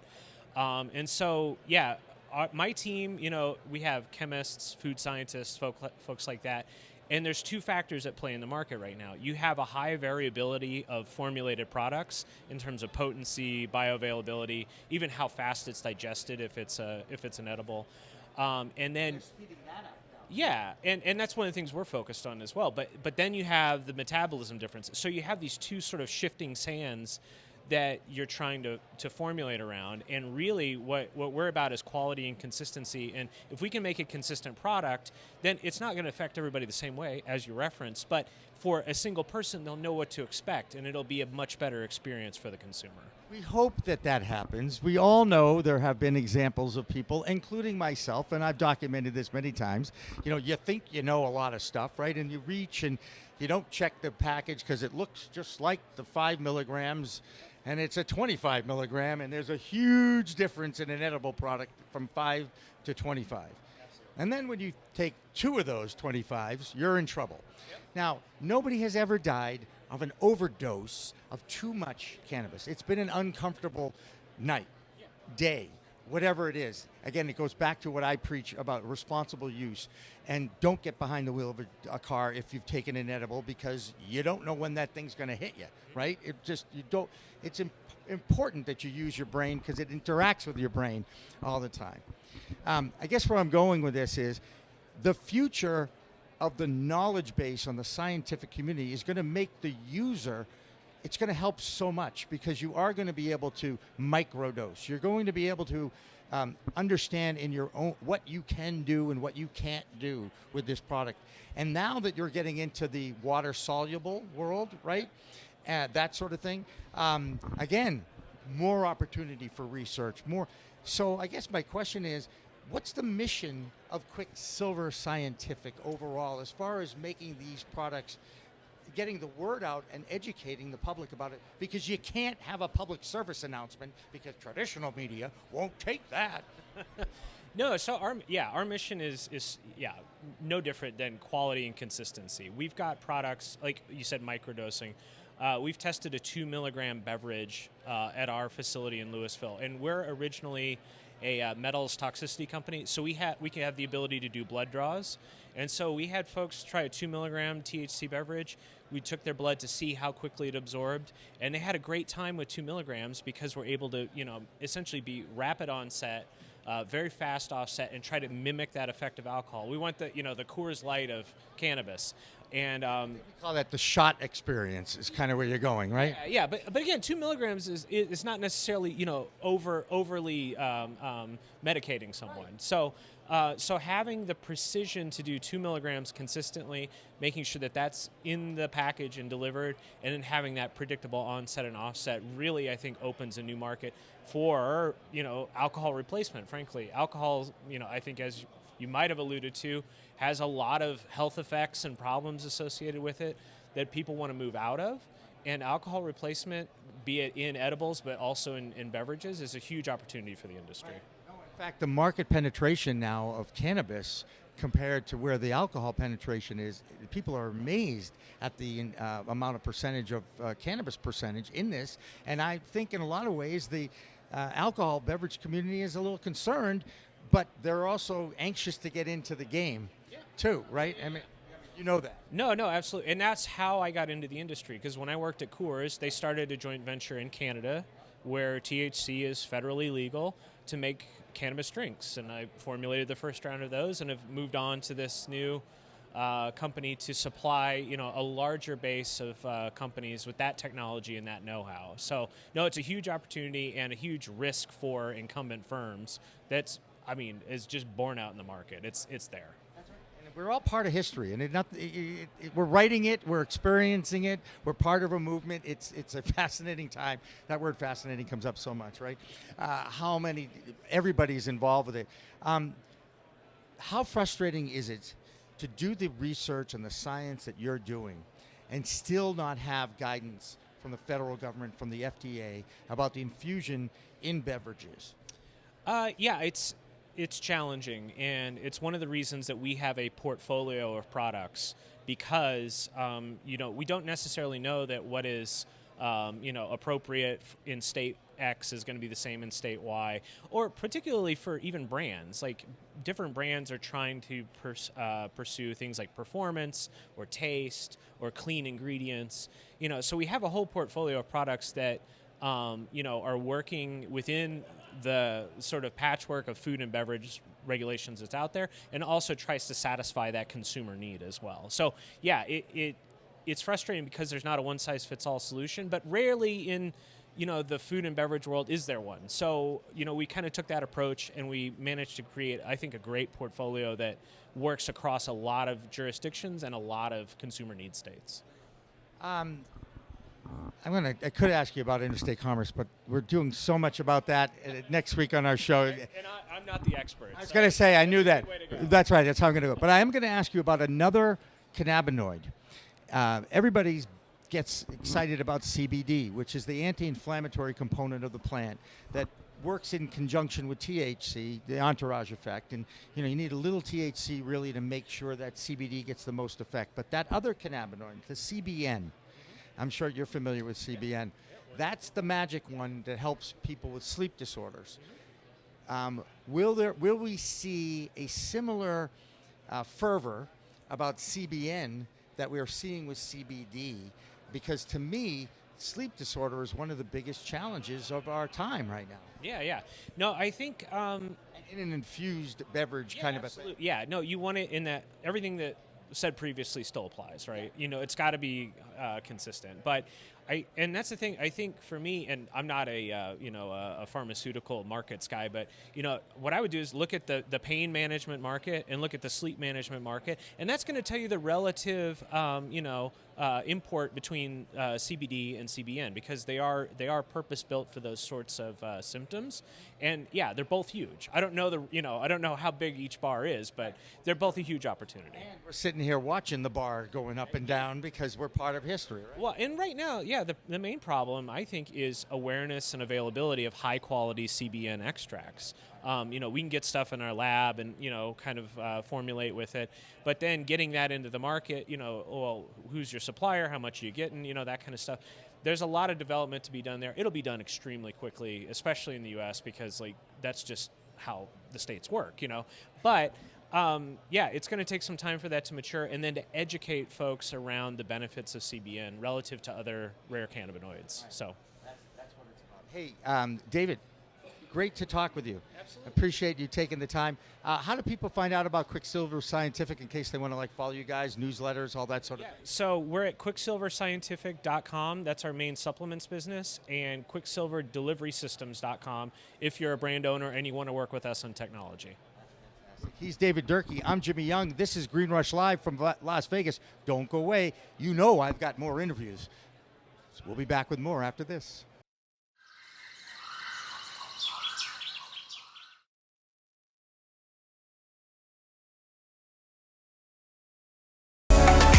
Coming up on Green Rush Live, the business of cannabis this week is interstate commerce of cannabis already legal under the Constitution and laws? One law professor from Vanderbilt University says yes. It's Professor Robert Mikos, and his thoughts were published by the BU Law Press. Now he'll be joined with legal leaders, compliance officers, CEOs, and other economists to debate this on Green Rush Live, the business of cannabis talk show on PCM TV and Pro Cannabis Media.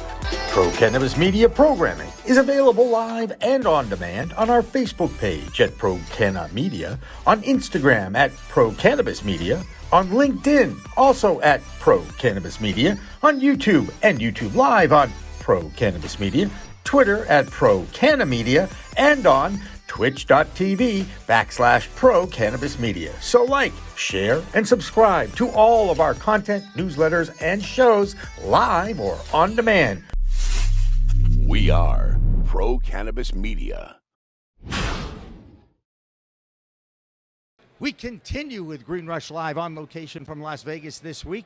Again, from MJ Unpacked, which isn't even across the street from the Las Vegas Convention Center. You had to schlep in a whole other area around Las Vegas just to get to this location at Mandalay Bay Resorts.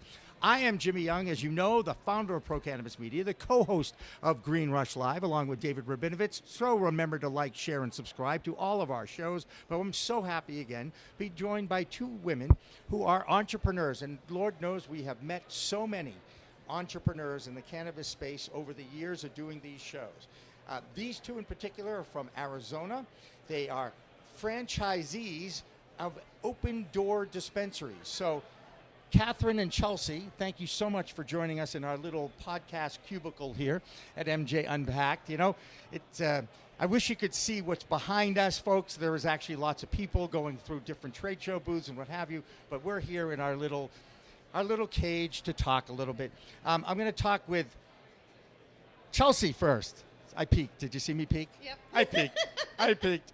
Chelsea, tell me about Open Door Dispensaries. So Open Door. No, you don't have to hold the mic. I'm going to hold the mic for you. Perfect. Unless you want your own show, because we can talk about that too. No. Okay. All you. Oh, yeah. Oh, we'll talk. All right, go ahead. So Open Door is a retail franchise concept, turnkey operation. So soup to nuts, compliance, operations, best practices, design. Think of it like a Starbucks for the cannabis industry. I like that. I could use a Starbucks, and I would love it if it would be delivered to me 3 days without it. Because have you been to Starbucks in Las Vegas? It's like an hour and a half. Exactly. Nobody has time for that. I digress because I can. Right? So, we're really taking the complexity out of cannabis for operators. So instead of taking, a year to 2 years to get that learning curve down, you're now jumping ahead, right? You don't have to figure it out on your own. We're here to support you, but you still get to have your own business, your own license, and be a business owner. There you go. And your background is in franchises, yes? All right. How did you look at the franchise world and say, how can we apply this to cannabis? Well, after 30 years of working with quick service restaurant franchises and visiting dispensaries, I realized that dispensaries could certainly use some of the traditional tools and tactics and planning and strategy that we've been using in other industries, several different industries, for franchising. How many do we have now? You said you had quite a few already working with you guys? So we have a couple area developer agreements that are being looked at due to franchising laws. That does take a little time that they have to have them. So we still need lawyers. Yes, we do. Okay. So we have a couple of those on the table. Nothing is signed quite yet. And we do not have a location open yet, but we do anticipate in 2022 to have 1 to 3 open. So you come to these shows, are you looking for investors to back your plan? You have your business plan ready to go and present? Is that where you're at right now? So we've already launched. We took a first round of investment. We're currently doing a larger investment round. Very quiet, not really open, looking for strategic partners and the right investor, more than just any money that comes along. Also looking for franchisees. And currently right now, actually, we're in limbo of, we have a salesperson, but we're also working with brokers. So really looking for brokers as well that would like to maybe help us sell franchises and make some money or connect us with the right investor. I happen to know a few of those people out there, business brokers. In fact, I think I met one recently. It's a bit of a blur the last 48 hours, I just want to say. Right, you can understand. From Arizona, Demetri was just here. We talked a lot about, I happen to think they did it right, going from medical dispensaries, flick the switch, let the adult use get them to. Well, you choked immediately when I said that. Because most of the people in the state, I understand, don't like how they did it, but looking at it from afar and looking at how my state of Massachusetts did their medical first and then took 2 years to even, once the voters voted in adult use, took them 2 years just to open the first adult use dispensary. And it was like, that took too long. Arizona got it done fast, not necessarily right. Is that accurate? Now you're smiling. So honestly, I agree with you. I like that it happened quickly after the November vote. I think the hardest thing for us as operators in Arizona was that we all anticipated at least another month to 2 months before we were selling rec, and all of a sudden DHS just started approving licenses when we had been told a different date. So I think that was the biggest hiccup, but for consumers, it was the best way, right? They voted yes on access, they should get the access. It shouldn't take multiple years. From the franchise perspective, this is a brand new product, writing new laws, we're in a historic time. Can you still make an application to actually cookie cutter a franchise model? Yes, I believe we can. Yes, absolutely. You wouldn't be doing this if you didn't think you could. I know. How are you doing it is a better question. Well, we've put all the pieces together for these license holders. Everything from the floor plans, and we've got architects lined up. We've vetted all of the vendors, everything from insurance brokers to, even products, the non-regulated products. We've got those lined up. So I also want to mention, though, that it's less about the cookie cutter of the actual building space, but with Chelsea's expertise in hiring the right people and managing the staff and the ongoing operational support, that's really where the value of the franchise comes in for these dispensaries. The ongoing support and keeping up with the regulations and the compliance issues and even the market data on each of these individual markets is going to be extremely valuable for these franchisees. One thing you're on the franchise side, and I haven't heard this, and you know the word vertical in the cannabis space, is there a grow part of this franchise too? So currently, no, but we are open to that. We would like to do that, but you can't be all things to all people.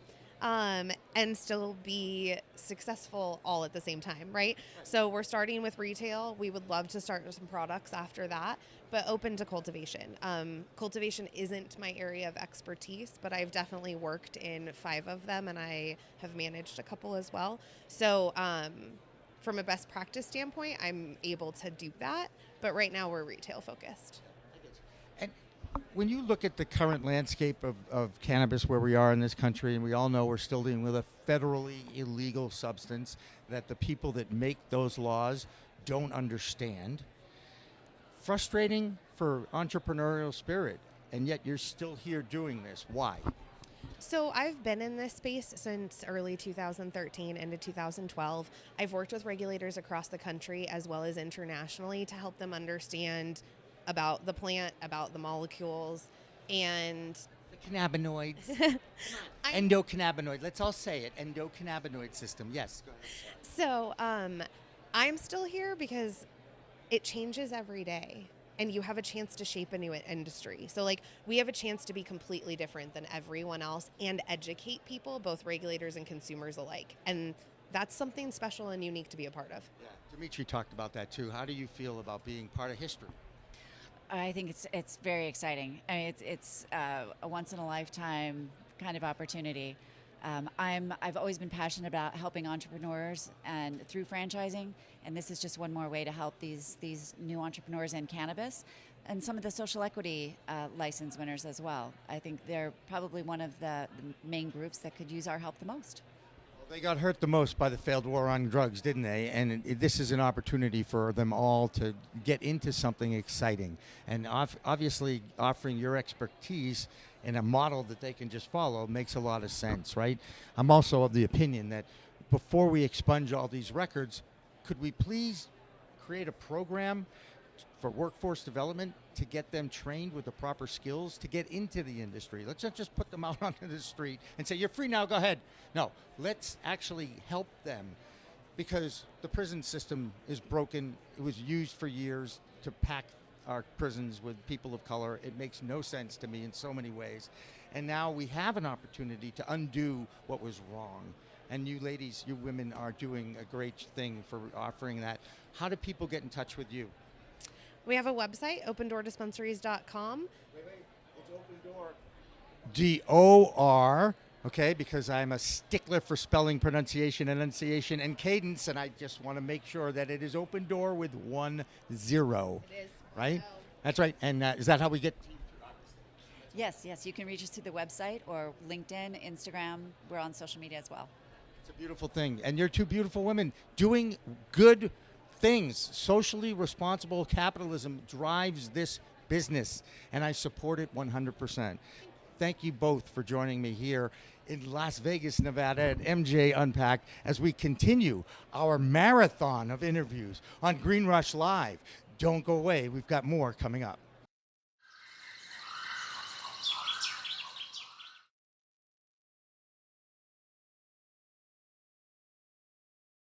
When we finally reached our final day on location in Vegas, we thought we would be able to go live from the suite of our friend Nikki Lawley, a pediatric nurse who had suffered a traumatic brain injury from upstate New York. So Breakfast with Nikki turned out to be an interview with Nikki overlooking the Strip, the Bellagio fountains, and immediately and admittedly an emotional collapse from me.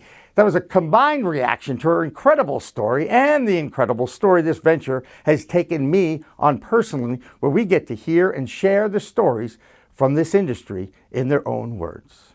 Hi everyone, welcome again to Green Rush Live.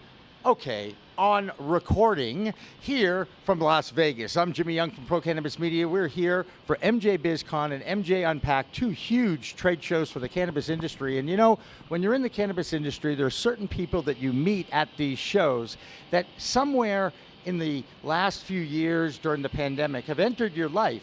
And now you're able to actually talk to them, not just Zoom with them, but actually see them in 3D and connect with them. And one of the women that was so gracious to join us over the years when we've been all cooped up in Zoom world, as was Nikki Lawley. She's a former pediatric nurse who has suffered a horrific injury about 5 years ago. And Nikki, not only is she a wonderful person and a great story, but she has opened up this magnificent view that she has from the Cosmopolitan here in Vegas so we can come in and actually talk with you. Nikki, your smile lights up a room. Your story is so special. Thank you so much for having us.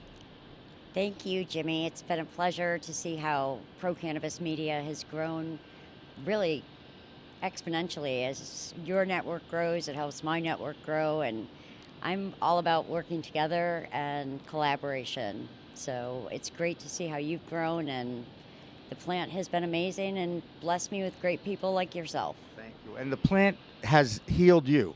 And I'm not sure a lot of people know your story. And it was 5 years ago that you suffered this horrific injury. Can you walk us back? Are you comfortable talking about what you've gone through, and more importantly, the journey off the mat to where you are today, and just a spectacular cannabis advocate from upstate New York. So tell us, if you can, walk us through your life, if you don't mind. Sure.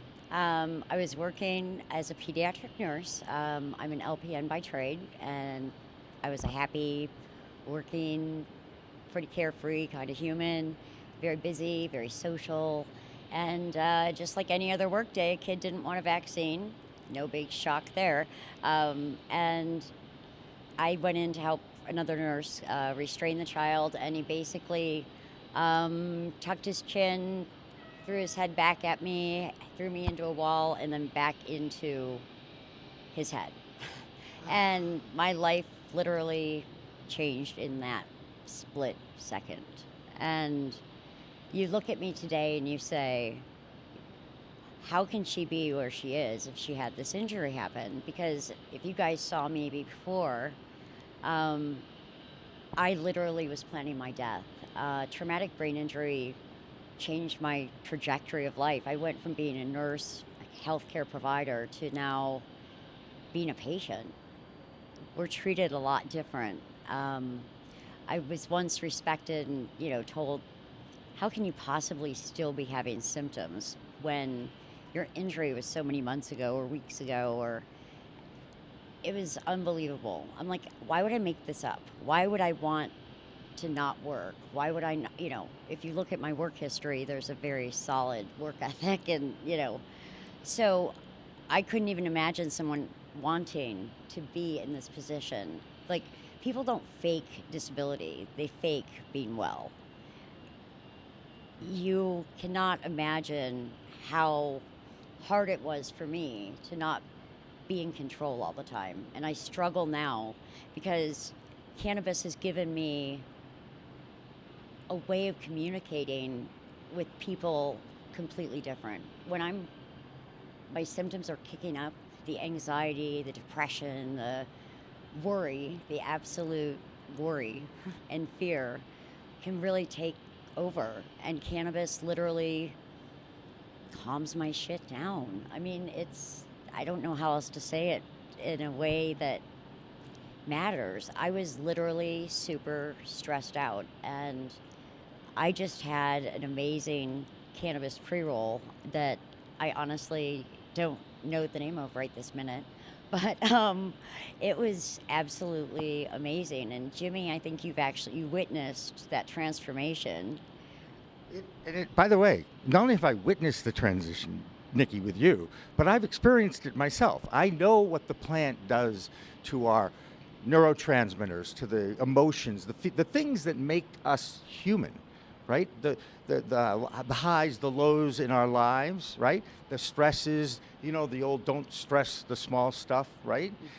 And yet sometimes you have so much small stuff, oh my God, you get overwhelmed, right? Correct. So, and I understand how the plant works.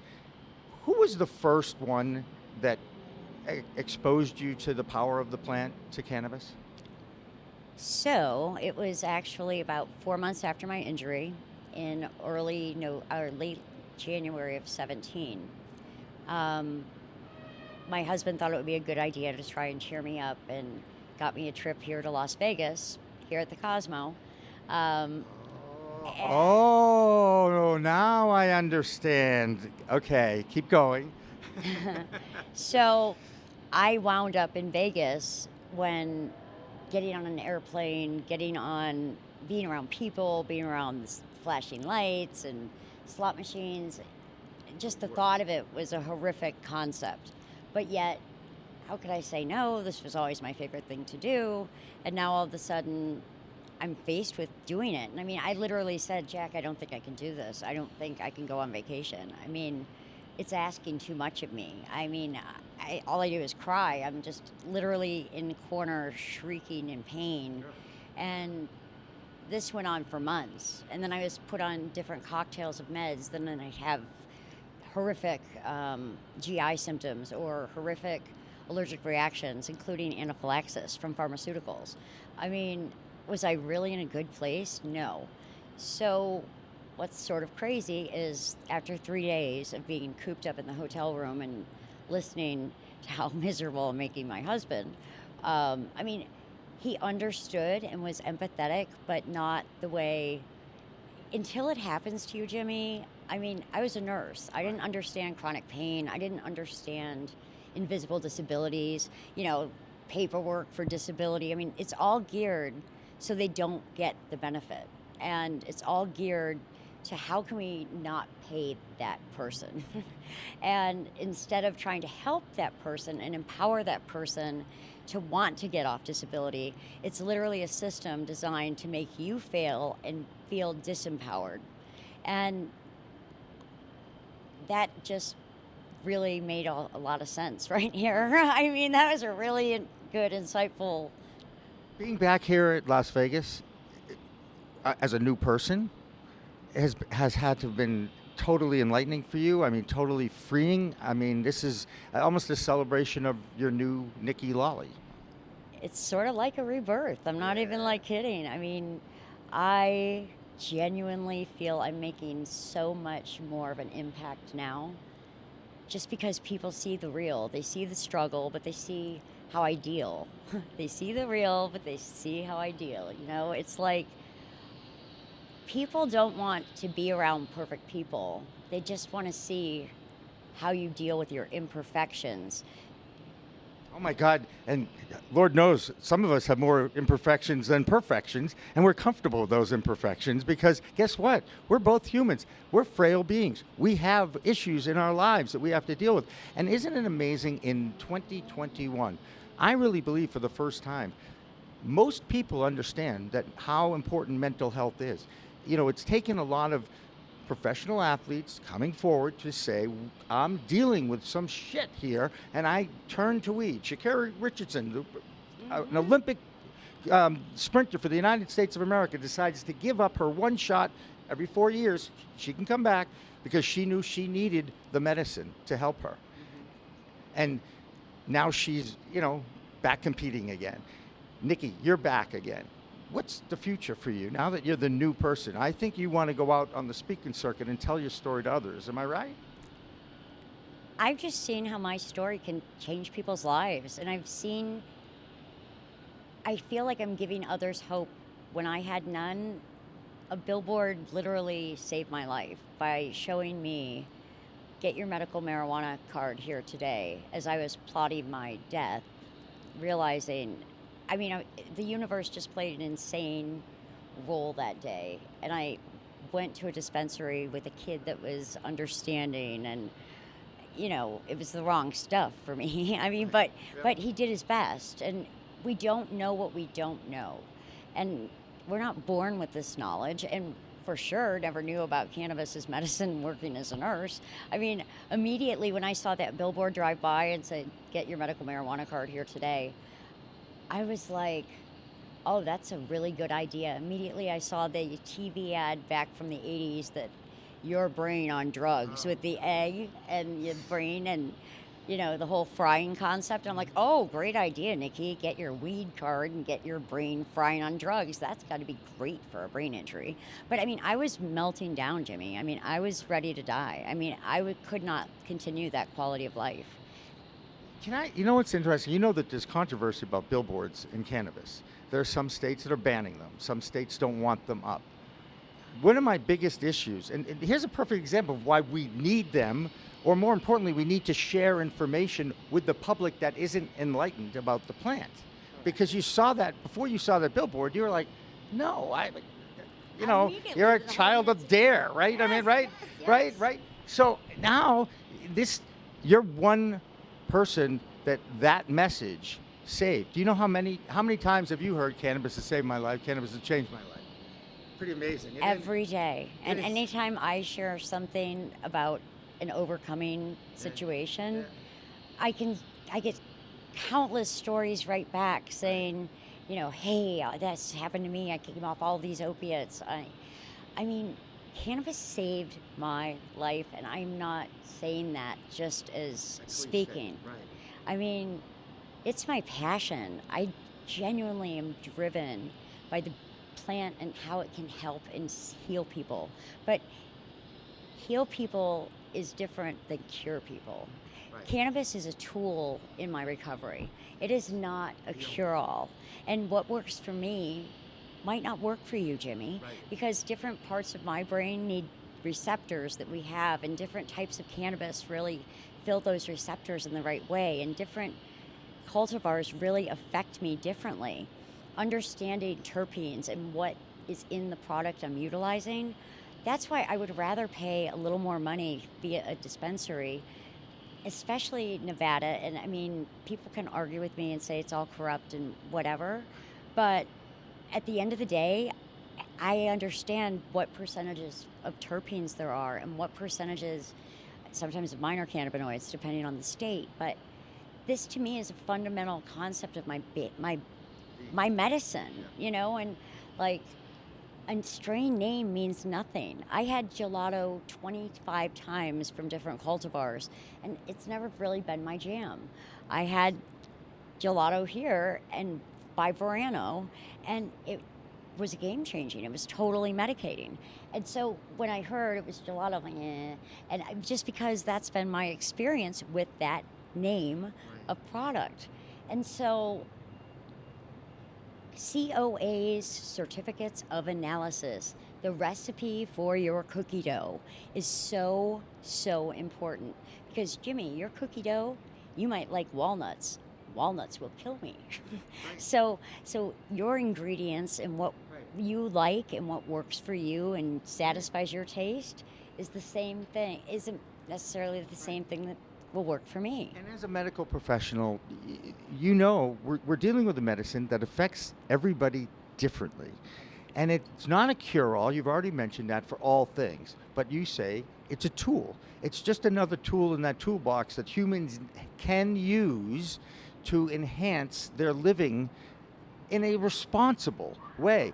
But unfortunately, because the research is still so limited, you still have to learn by doing it yourself, right? Absolutely. And not the fact that I didn't give up. So when I got saved with the billboard and got my medical card, I then went back to Buffalo, and A, chronic pain wasn't part of our approved conditions. B, we didn't have any flour. And I found out that I don't metabolize fat-soluble things. I mean, through this journey. I mean, it's not been, somebody handed me a piece of paper and said, this is what you need and how it's going to work for you. It's hard work. It is, because, finding tested cannabis is, so the fountains are starting, The fountains Jimmy. behind us at the Bellagio? Yes. Oh my gosh, here they go. Wow. Dan, I don't know. Can you pan over a little bit? You can't. I tell you what, right. He knows. He's such a smart guy. What does he do? He whips out his phone to get second screen content, and we'll add that into this interview because those Bellagio fountains are so spectacular. And look at this amazing view. Nikki, you are an incredible, incredible story, incredible woman. What can I tell you? I'm passionate about this industry, this movement, and the role Pro Cannabis Media continues to play as we build our following. So please like, share, subscribe to our newsletters and our programs, and join us live or on demand on our Roku, Apple, and YouTube channels. Remember, people, it's a whole new world of weed out there. Use it responsibly. We'll see you later. Coming up on Green Rush Live, the business of cannabis this week is interstate commerce of cannabis already legal under the Constitution and laws? One law professor from Vanderbilt University says yes. It's Professor Robert Mikos, and his thoughts were published by the BU Law Press. Now he'll be joined with legal leaders, compliance officers, CEOs, and other economists to debate this on Green Rush Live, the business of cannabis talk show on PCM TV and Pro Cannabis Media. Pro Cannabis Media programming is available live and on demand on our Facebook page at Pro Canna Media, on Instagram at Pro Cannabis Media, on LinkedIn also at Pro Cannabis Media, on YouTube and YouTube Live on Pro Cannabis Media, Twitter at Pro Canna Media, and on twitch.tv/Pro Cannabis Media. So like, share, and subscribe to all of our content, newsletters, and shows live or on demand.